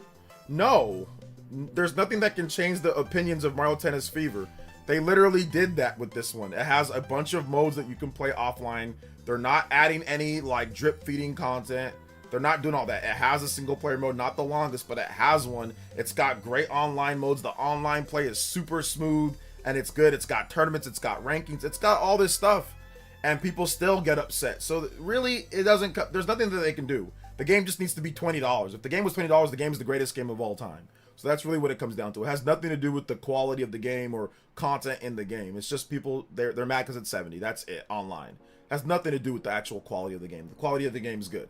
But with Mario Tennis Aces, it was, oh, there's not enough content. Why are you doing like the drip feed of content? The online's not, like the online play is not good. All that stuff, they're not doing any of that this time. And now people are complaining about the same thing. But now it's $70, it's not worth it. So there's nothing that they can actually do. There's nothing they can do. They can just, if you want to buy Mario Tennis, you buy it. If you don't want to buy it, you don't buy it. And that's really all it comes down to. Because like from what I've seen and from what I haven't played it yet, but from what I've seen, this launched in way better condition than Mario Tennis Aces. You got tons of characters, you got tons of rackets, you got tons of courts, you got trial towers, you've got single player, you've got all sorts of stuff. You've got great online play, it's very smooth, you've got rankings, you got everything to make a good competitive game, a good Mario Tennis game. And people are still going ballistic about 4-hour campaign or something. So it has nothing to, people are just going to be mad about whatever. There ain't nothing that's ever going to get people to be happy about Mario Tennis unless it's $20. If it's $20, all of a sudden, trust me, it's a 95 rated game and it's the greatest game ever of all time. If it's like $20, people are just upset about the price. That's really it. It's not about the quality of the game. The quality of the game is fine.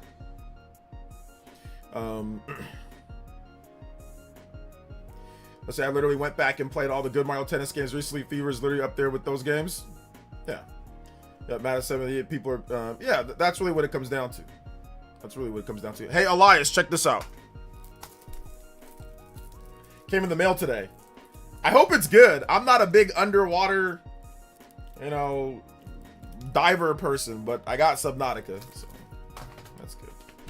The 70, it's not even a 70-80 Metacritic curse. It's literally a 70s Metacritic curse. There are barely any 80s games. The only 80 game that Nintendo's released is Mario Kart World. Everything else is either a 70, 190, a 60, or a 50. So it's a bunch of 70s, starting from Pokemon Legends ZA, 78. Hyrule Warriors Age of Imprisonment, 79. Kirby Air Riders, 79. Metroid Prime 4, 78. Mario Tennis Fever, 77. We're not counting Switch 2 editions. If we can't, obviously, we had Tears of the Kingdom, Breath of the Wild, we had Kirby and the Forgotten Land, we had Mario, Animal Crossing. Those are all not in the 70s. Those are all 80s or above.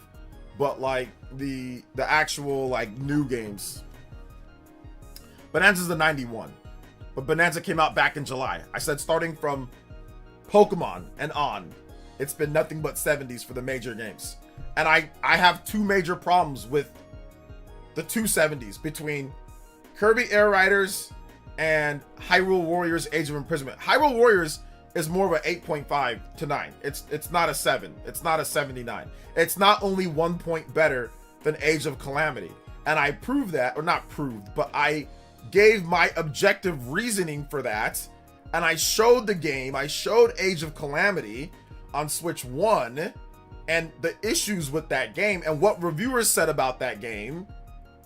And they're like, if it has better frame rate, it'd be a much better game, probably in the 80s. Age of Imprisonment is way better. The frame rate's way better. The story's actually canon. It's got a lot of content. It's a great game without the issues. The loading times are way faster. Combat's incredible. And it's 1 point better than a game that has like literally like 15 frames per second at times during the Divine Beast segments. Or like the multiplayer literally runs in teens to single digits depending on what is on screen. So that's the problem. That's the problem that I have. With those two games in particular. Those games should have been mid to high 80s. I think Kirby probably should have been an 85, 84, 84ish, 85. I think Hyrule Warriors probably should have been like 85, 86, something in that range based off of what I played. That's what I would give it, at least, at the bare minimum.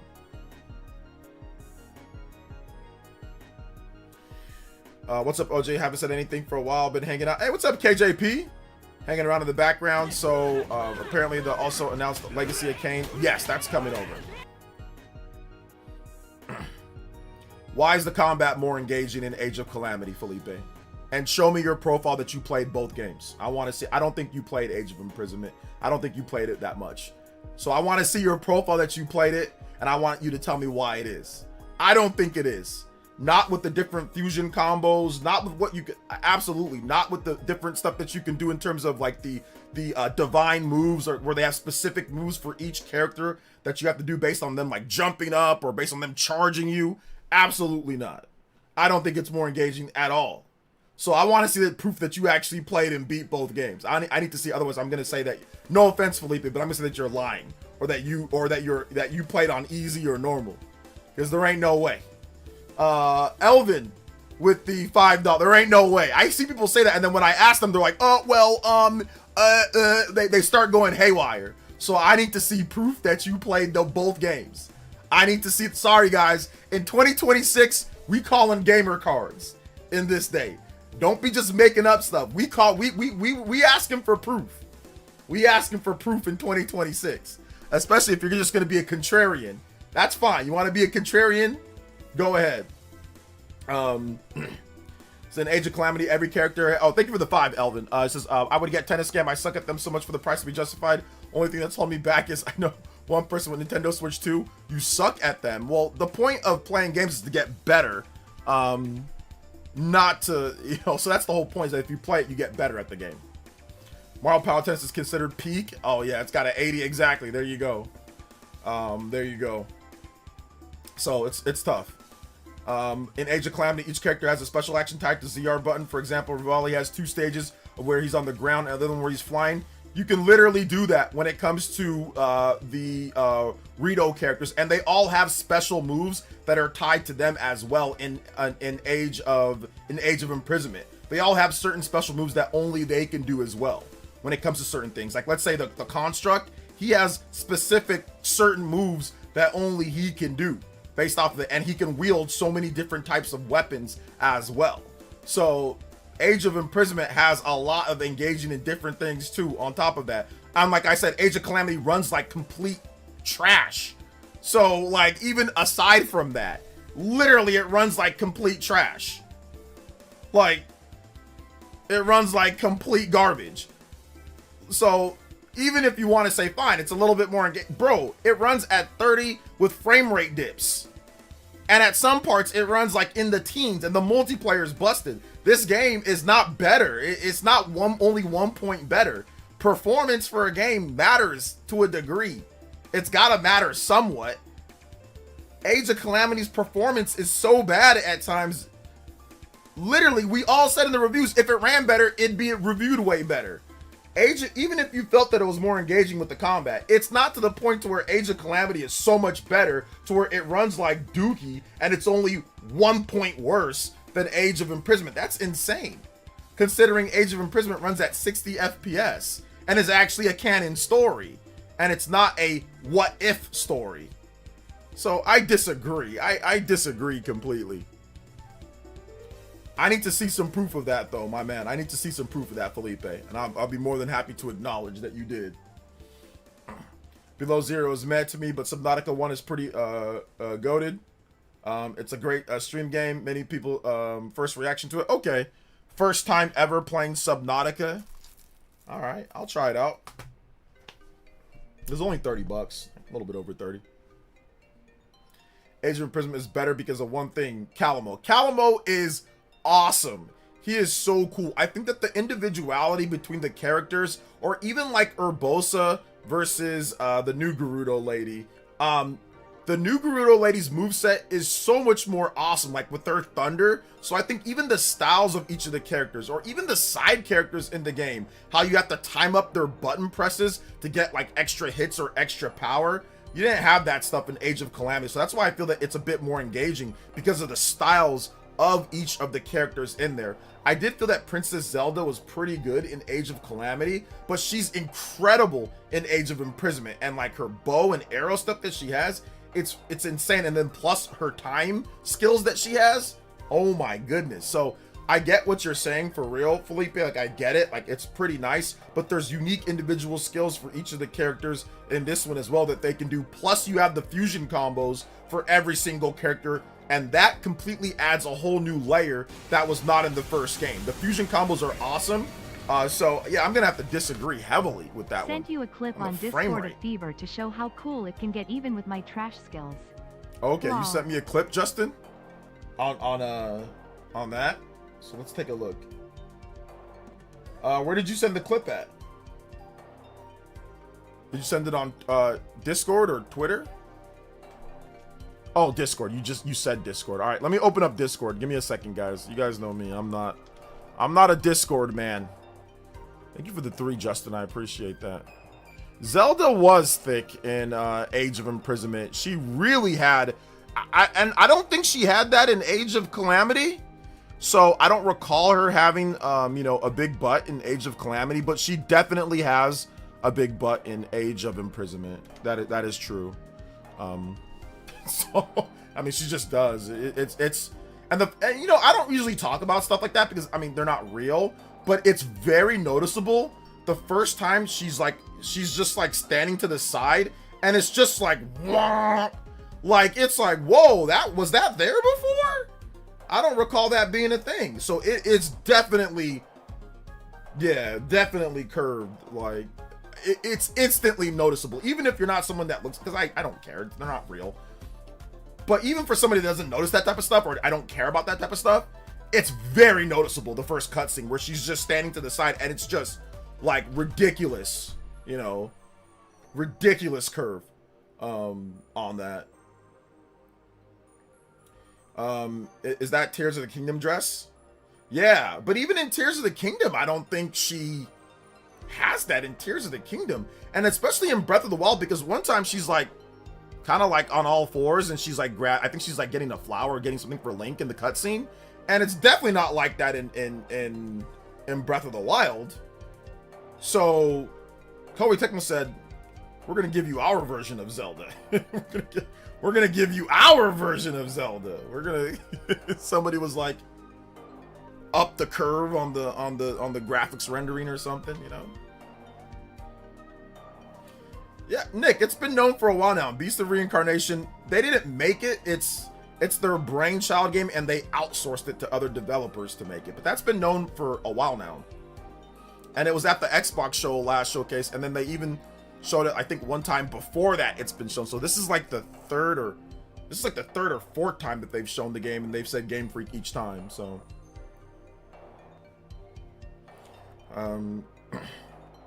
she does, when you see some of the Dragon Tear memories. Does she really? I don't recall it being that noticeable. I really don't recall it being that noticeable with Tears of the Kingdom. And I played a lot of Tears of the Kingdom. I don't recall it being that noticeable, personally. My boy's complaining or he's crying about something in the background, guys. I'm sorry. Give me 1 second.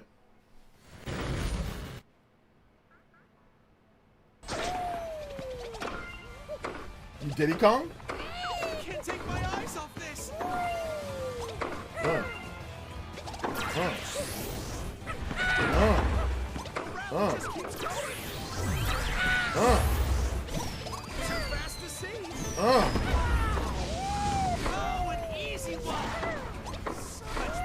There's a fireball in there. Got him. 40-0. Okay, you're the Goomba since you sent me the clip. Yeah, I gotta get on Mario Tennis Fever. I gotta get on it, man. I gotta get on it. I gotta go get the game first. I gotta get it first. Yeah, you're the Goomba. Yeah, nice stuff. Good stuff. Good rally. I can't get into Muso games. It sounds like you would recommend Age of Imprisonment, right? About the Dynasty Warriors Origins on Switch 2. Do you like Zelda? If you like Zelda, then I'd say if you like Zelda and you like action RPGs, then you might be able to get into it. I'm not a huge fan of Muso games. I mean, I did play Dynasty Warriors before in the past, and I have played Origins. But like, I played Origins on Switch 2, and it's okay. It's not bad. Shout out to Koei Tecmo for the review code, but I'm just not invested into the characters enough to go through the combat. I'm just not. It's a good game, and it runs well for the type of action that's on screen. But I'm invested in Fire Emblem characters. I'm invested in Zelda characters. So to me, Age of Calamity, Age of Imprisonment, you know, Fire Emblem Warriors, those ones are more appealing to me because I like the characters and I like the stories that they tell. Hoping for Revenor gets announced for Switch 2. I mean, we don't really know much about the game, guys. I mean, it looks like it could be really cool, but we have no idea when it's coming out or anything. I'm pretty sure it's probably going to be on everything in the future, but it's not anytime close, so we'll just wait for more information.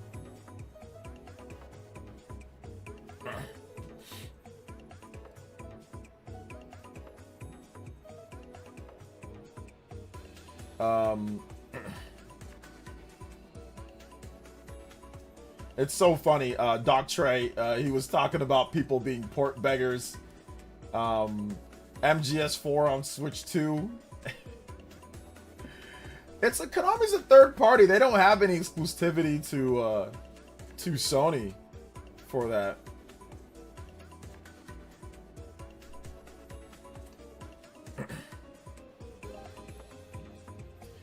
Mystic Ryan, he's a big PlayStation guy, and he says definitely one of the strongest state of plays. New Kenna collab with SIE, God of War trilogy remake, Shadow Drop for God of War. I'm not giving it points for the Shadow Drop for God of War. There's no. Oh man, I don't know about that one, but trilogy remake, that's cool. No date. Saros gameplay. I mean, we've already seen Saros a couple times now. Third party debuts of Silent Hill, that's good. Castlevania, that's good. Just Metal Gear Solid, that's watching good. the SOP. A few cool announcements for me. I'd give it a B. The amount of announcements was the same as other SOP, but everything was just longer, too long if you ask me. TGAEFIED SOP. Lol. Yeah. I can see that a little bit, yeah. Thank you, Elvin, with the $5. Is down to playing the new tennis online when you get it. So I'll download it. Nice, nice. Yeah, I'll definitely play, Elvin. I got you guys. I'm gonna play for sure once I get it. I just gotta go get it. I just haven't had the opportunity today. Thank you, Uncario, with the 3 as well. Appreciate that. Yeah, I think it depends. I mean, Mystic, he's a big PS3 guy, so there's a lot of good PS3 stuff, you know, in there. He's a big PSP, PS3 guy. Obviously, God of War. That stuff's awesome, and at least it's coming. We know that it's coming. We don't know when some of that stuff is coming, but we know that it's coming. So yeah, not a bad state of play at all. Not a bad state of play.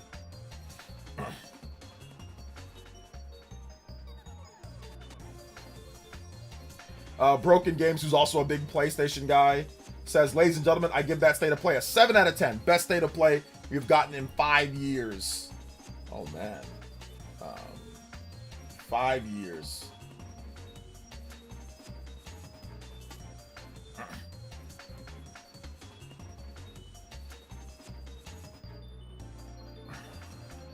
I'm gonna see OJ versus Party Man. I'm gonna get smoked by Party Man. I don't think I've ever beat Party Man in any like Mario Tennis game that we've played or anything like that. Party Man's too good. and I just don't care to learn those games. But maybe I'll learn it more. Maybe I'll actually take the time to learn it well this time with it. So we'll see. 7.5 Nintendo Partner Showcase, 8 out of 10. Listen, guys, I don't know at this point. I think these are both they're fine for what they were, showcases. You know, I'm waiting for the Nintendo Direct. I want to see that one, you know, where we get some big announcements of new big first party games. So I'm kind of waiting for that show. Let's see here. Hey, what's up, Dawson? Just finished watching the State of Play. It was pretty good. Castlevania, Metal Gear Solid 2. Yep. Token. Tokan. Yeah. Yeah. Broken Games. Being a fanboy. Oh, that is a no 7. It's a solid 6. I don't think that applies to Broken Games, and let me tell you the reason why. He like hates every single PlayStation showcase or like every single PlayStation State of Play. He gives all of them like a 3 out of 10.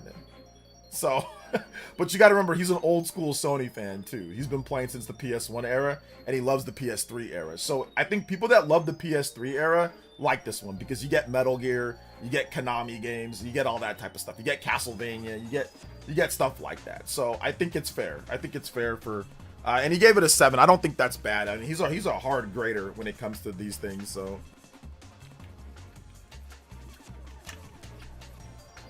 OJ, fix what you said. You said you can't beat him in any video game. I can't beat him in any Mario Tennis game. I beat Party Man in like Smash Brothers sometimes and all that.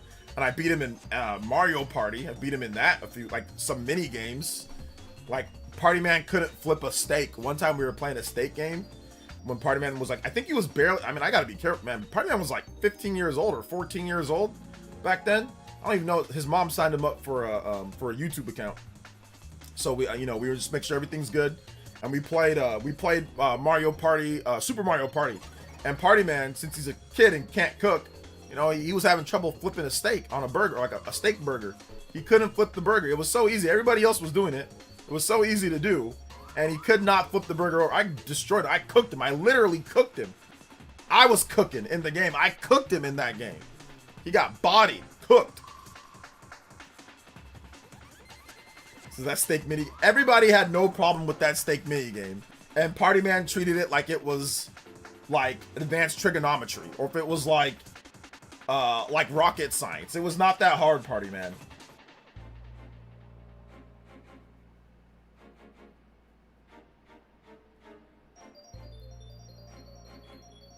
Okay, so according to the official Castlevania site, apparently this is the first of their project, and they're going to be releasing for the 40th anniversary. So there still could be like another big Castlevania game, you know?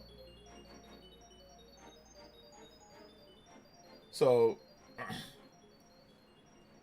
there's that.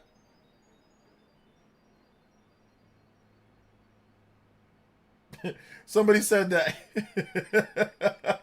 Somebody said, yo, that game with the rooster? Yo, here's the game with the rooster, guys. Did you guys see the first footage? The combo footage of the game with the rooster that Sony put out, or that Sony talked about? Here is the first footage. The first real footage of the rooster game. Let's go. I like this. Project Windless Open World Action RPG.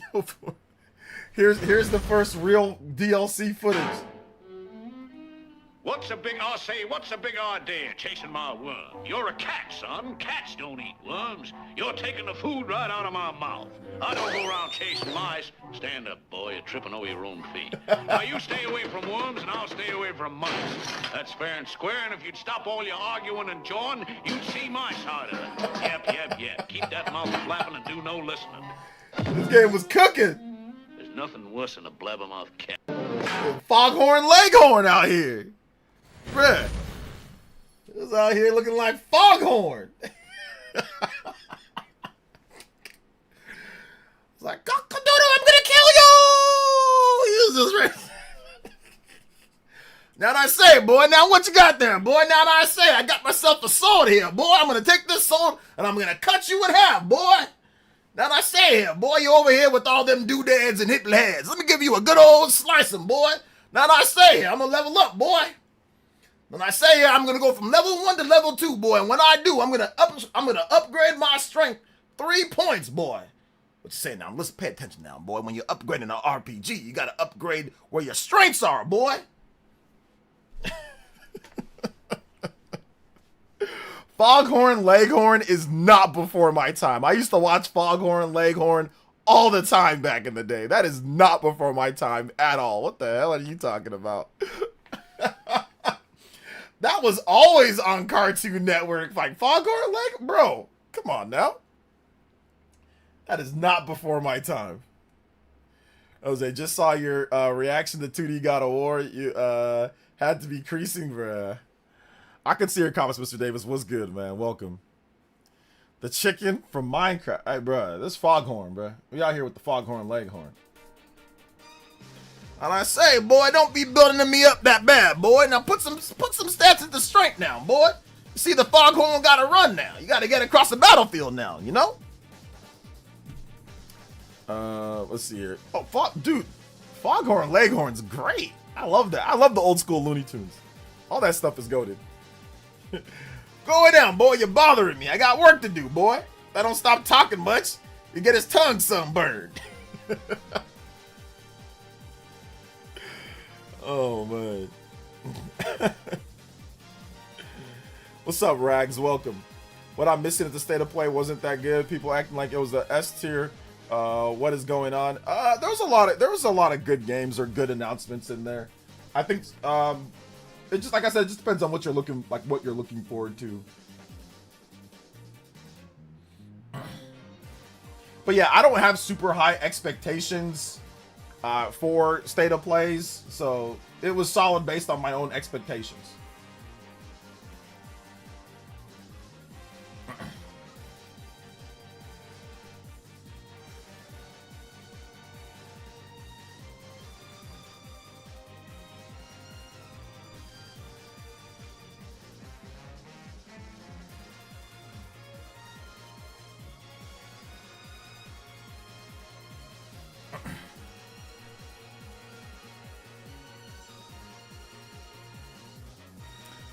Let's see here.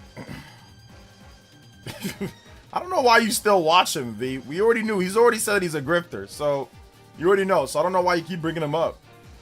Don't watch his lame content.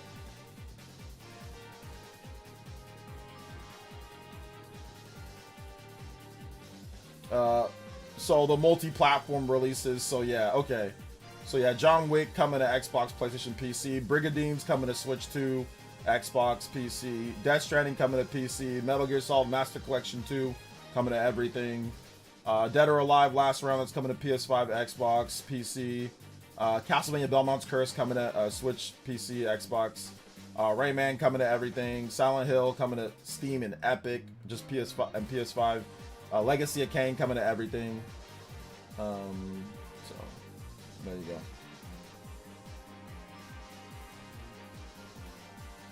Hey bro, I'm gonna get the Borderlands Pandora bundle on PS5. Would you be able to slide me a gift card? What the hell does that, bro? What the hell does that mean?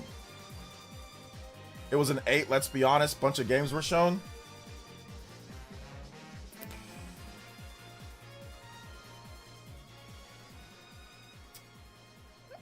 If we're grading on the state of play curve, I mean, yeah. Yeah.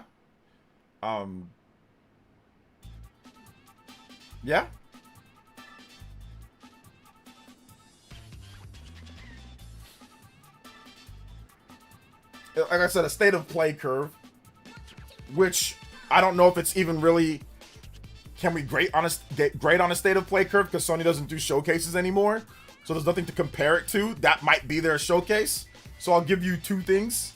If that was what state of play usually is, like third-party games and some first-party, but it's their off show, not their main show, like the showcase, then I agree.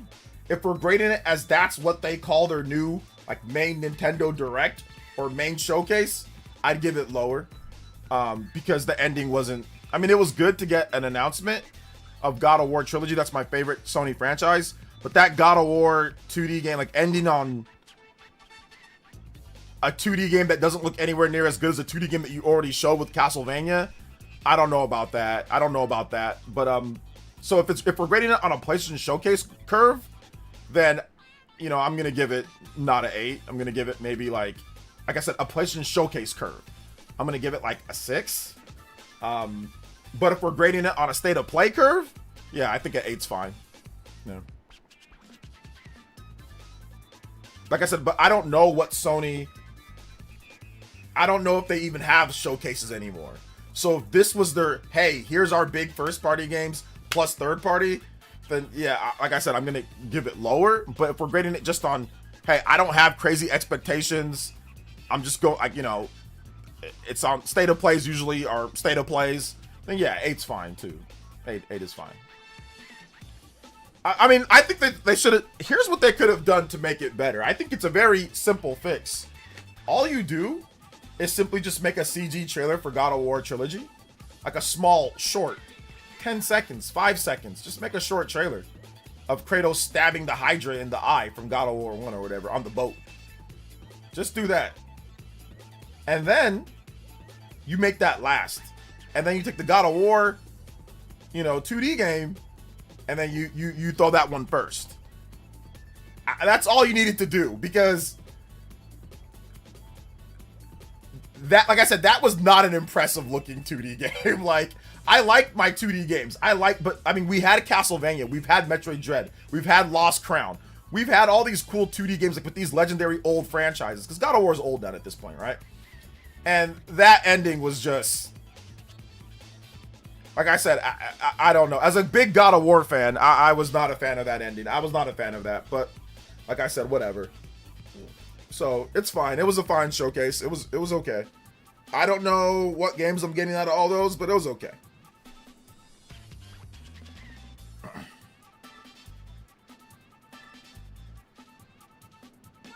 But I have to grade, like I said, I don't know if we're grading it on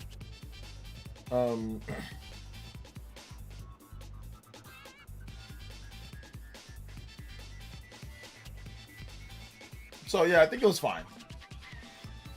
It seems like most people though voting, like Nate the 8 has a poll, and 41% say A, 37% say B, 12% say C, 8% say D. So most people felt it was either an A or B from Nate, and it's already over 1,000 votes.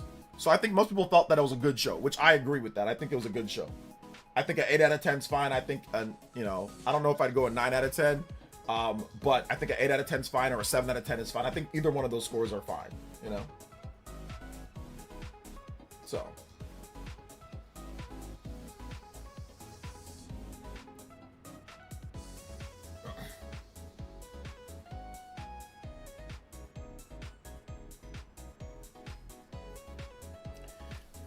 That's not a God of War 2D game. That was definitely a passion project, like they said.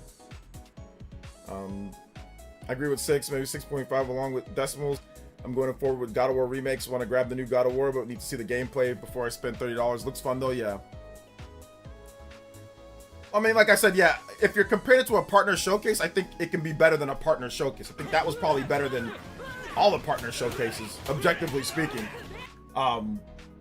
But if you're grading it based off like a Nintendo Direct, I don't know. You know, it gets tougher on that one. But once again, it depends on what you like. If you like big third part, like if you like Control, and if you like games that, I mean, obviously that they already talked about, but they're talking about again, with like Beast of Reincarnation, like these games all look great. They've shown it off multiple times. Like it depends on just how you feel about the games and what you're getting. Like I'm going to be picking up Beast of Reincarnation. I'm going to be picking up Metal Gear Solid 4. I'm going to be picking up Castlevania. So I felt that it was a good show based off of like those 3 games that I'm going to be picking up. I don't grade the shows based off of like every single thing, trying to be like, you know, Roger Ebert or like some type of like, it's just like, if there's a few games that I like, then it's probably a good show. That's kind of how I see it. It's probably like good enough to be like a C or a B, you know, just based on like just like a few different games. You know, so I don't know. Elvin with the $10. Thank you so much, Elvin. What non-RPG or alike game should I download right now on Switch 2? Looking for something that'll keep me coming back. I got bored quickly. B grade. I'm not really into Sony. Okay, something that'll keep you coming back. So like, you got to give me more information. Do you want a multiplayer game or do you want a single player game? Because if you, I mean, I don't know. Have you played Tears of the Kingdom? Have you played Breath of the Wild? I mean, Breath of the Wild will keep you coming back and keep you engaged. So if you haven't played Breath of the Wild on the Switch 2, I highly recommend Breath of the Wild on the Switch too. I highly recommend that game. So Breath of the Wild and Tears of the Kingdom, those two games, I could always recommend those two games. So I would say that. But if you haven't played those, or if you've already played those, then like Donkey Kong Bonanza, that's a really good game with a lot of content that reviewed really well. So Donkey Kong Bonanza, Legend of Zelda, Tears of the Kingdom, Breath of the Wild, one of those two games. I would even say Kirby and the Forgotten Land is not bad, although it's $80. So I mean, I'd recommend getting like, you know, finding it cheaper than doing that. But yeah, Tears of the Kingdom, Breath of the Wild would be the game. That would be the game that I would say you can keep coming back to that game. There's so much stuff to explore and discover and play. So yeah, Breath of the Wild, Donkey Kong Bonanza, those would be like the two picks that I would say right now, if you need something to play. Bonanza's really good though, because Bonanza, it's like, there's just like, if you want to just like turn your brain off a little bit too and just play, Bonanza's a little bit better for that, because you got to solve puzzles and stuff in Breath of the Wild, and you've got to be like aware of your surroundings and when it rains, and like, you know, you got to change out your equipment if there's, you know, metal equipment versus like the thunder. Bonanza, you can kind of just turn off your brain just a little bit and play, and but there's also precision platforming and stuff, and it controls really well. So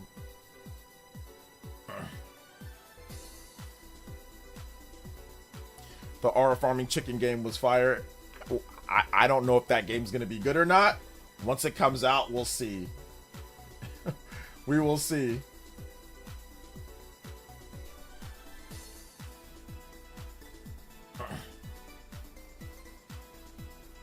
We will see.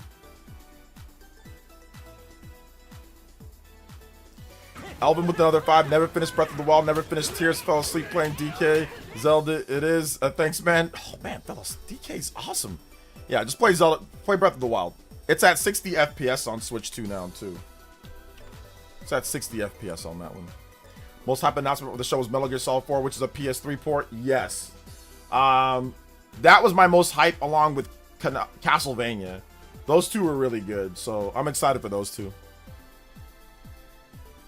What's up, Gaming Mariner? Welcome. It's a bit unfair because they showed first party unlike partner direct. Yeah, that's what I'm saying. So like it's a little bit one of them shows first party and shows what they have. You know, the other one, like if the partner showcase shows the Dust Bloods, which is not first party, but it's published Nintendo. If it shows the Dust Bloods, if it shows Fire Emblem Fortune's Weave, if it shows Yoshi and the Mysterious Book, if it shows, you know, Splatoon Raiders, if it shows more of like, let's say Rhythm Heaven, if it shows those 5 games, then obviously the partner showcase becomes significantly better. You know, if they're showing first party published and first party games, but they're not. So that's why I say it's kind of like, it's a little bit even hard to compare the two. It's better to, at this point, maybe better compared to like a Nintendo Direct, like a regular one. Hey, what's up, Yak Diesel? Wait, I thought people didn't like ports, OJ. Well, I mean, like I said before many times, it's based on what you like. If you get what you want, which people don't care about Grand Blue Fantasy Relink, even though it's an awesome game, you know, at 80+ rate, it's rated better than all Nintendo's games. It's rated better than all Nintendo's games, bruh. For Switch 2, not all of them, but a lot of them. But if you don't like, or if you don't care about that, or like Digimon, where a lot of people don't care about, then it's not great. But people care about Metal Gear Solid, people care about Castlevania, so, well, Castlevania's a new game, but people care about those ports. But there was new games too, though. There was a lot of new games as well, like the Kenna game and Rooster game and all sorts of stuff. So yeah, there was new games as well. I never said I don't care about ports. So let's see here, Grand Blue. Yeah, Grand Blue Fantasy Relink is an 80. It's a 80 on there. So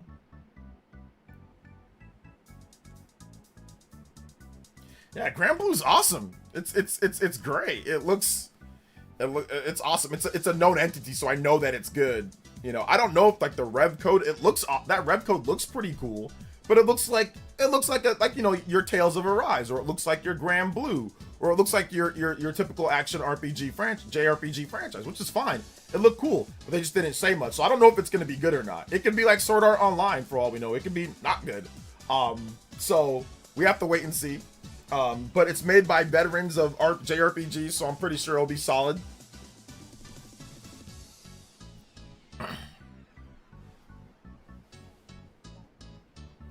Let's see, I'm puzzled at the lack of DOA 6 for Switch 2 since it's just the upgraded PS4 game. Koei Tecmo supported Switch 2 so far. I think they might announce it a bit later, Oscar, so I think we'll probably get an announcement later for that one. But I mean, I'm not sure how much sales proposition they have for it, you know, overall. It's not like DOA 6 sold really well. It's a popular franchise, as in it's known, but it's not like it's out there selling millions upon millions of copies. So maybe they'll put it out later, like Resident Evil or whatever the case is. Maybe they just the team that's making it didn't have a dev kit in time to get it going, but I'm pretty sure it'll show up at some point. You know what's going on with Switch 2 reviews? It's all goalpost shifting for the most part, yeah.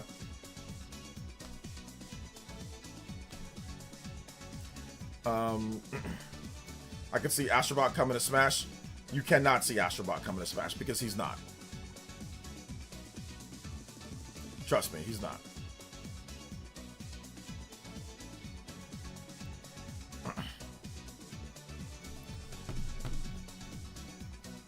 Let's see here. Let's face it, a lot of people are hypocrites. Yes, a lot of people are hypocrites, yes. Which I've been saying for a long time, that a lot of people are hypocrites. But, once again, it is what it is. Overall, the show was good. The show was good enough. The show was good enough. I think it was a good show. It was not a bad show. So, all right though, guys, we are gonna wrap it up here though, just because we have spent nearly 4 hours on this show, and I am exhausted, to be honest. So I'm tired. Go check out my most recent video talking about Pocopia and how this game can fix potentially the 70s curse. So if you haven't seen my video on that, go check it out. If you don't care about that video, go check out my video talking about the big first party Nintendo Direct that could be coming in the next yeah, I know time flies, right? Ninmar, time flies, man. So thank you guys so much. Thank you guys for all the support today. Today was freaking Combo Bricks. Like, you guys are like the best audience, man. Like I said, we don't ever have like thousands upon thousands of people watching, but we always have people supporting. A lot of different people supporting. A lot of you guys dropping support for, you guys know, the realest content creator out there. Definitely the realest Nintendo content creator out there, and definitely one of the realest RPG and Nintendo content creator out there. You guys show that love, man. So I want to say you guys are goated. Seriously, I'm not just saying that just to say it. A lot of you guys are super cool. You know, you guys have been supporting me, and I really, really, really appreciate that. And that's why I get up every day excited to be here. If I didn't want to be here, if I just felt like, oh, I'm just doing this just so I can make something, trust me, I would have left a long time ago.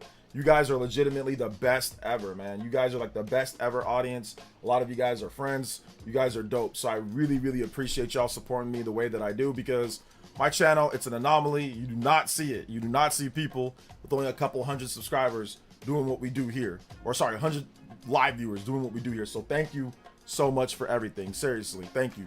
And I'll be back again. I'll be back tomorrow, probably early. Really quick. State of play better than halftime. State of play better than the halftime. Oh, the Super Bowl halftime. Yeah, it was probably a little bit better than the Super Bowl halftime show. Yeah, I agree. I think it was a little bit better. Thank you so much, yo, Elvin. I appreciate the multiple donos. You guys give some love to Elvin Ryan, man. I appreciate that. Thank you so much, dude. I appreciate you. So yeah, a lot of fun tonight, guys. A lot of fun. I'll be back probably early tomorrow, just because I got stuff that I got to do in the evening. So I'll probably be back like early tomorrow. Then I, like, you know, maybe even around the same time that I started today, like probably like around 11 my time, or like let's just say 2 p.m. or 3 p.m. Eastern. So yeah, I'll be live a bit earlier tomorrow as well, just because I got some stuff to do in the evening. So yeah. All right, guys, love y'all so much. Vadset, appreciate y'all. Yeah, time flies, man. 4 hours just went right by. I am tired, because I woke up early today too. I am tired. So and I edited late. I was up editing that video that got only 4,000 views, but I appreciate the views, guys. 10th out of my last 10. I was up editing that video till like 2 to 3 a.m. last night, because there was so many different games to add in for the edits and all the different review scores that I had to clip from game. And I'll never do that again. I'm done talking about review scores. You guys do not care at all. I'm done. I'll only do review scores like this score is like going over like the big games, like maybe big first party games, but I'll never. I think I'm done talking about review scores for a while. Anyway, all right, guys, love y'all so much. I appreciate you guys coming out to the stream, and we will see you for the next one.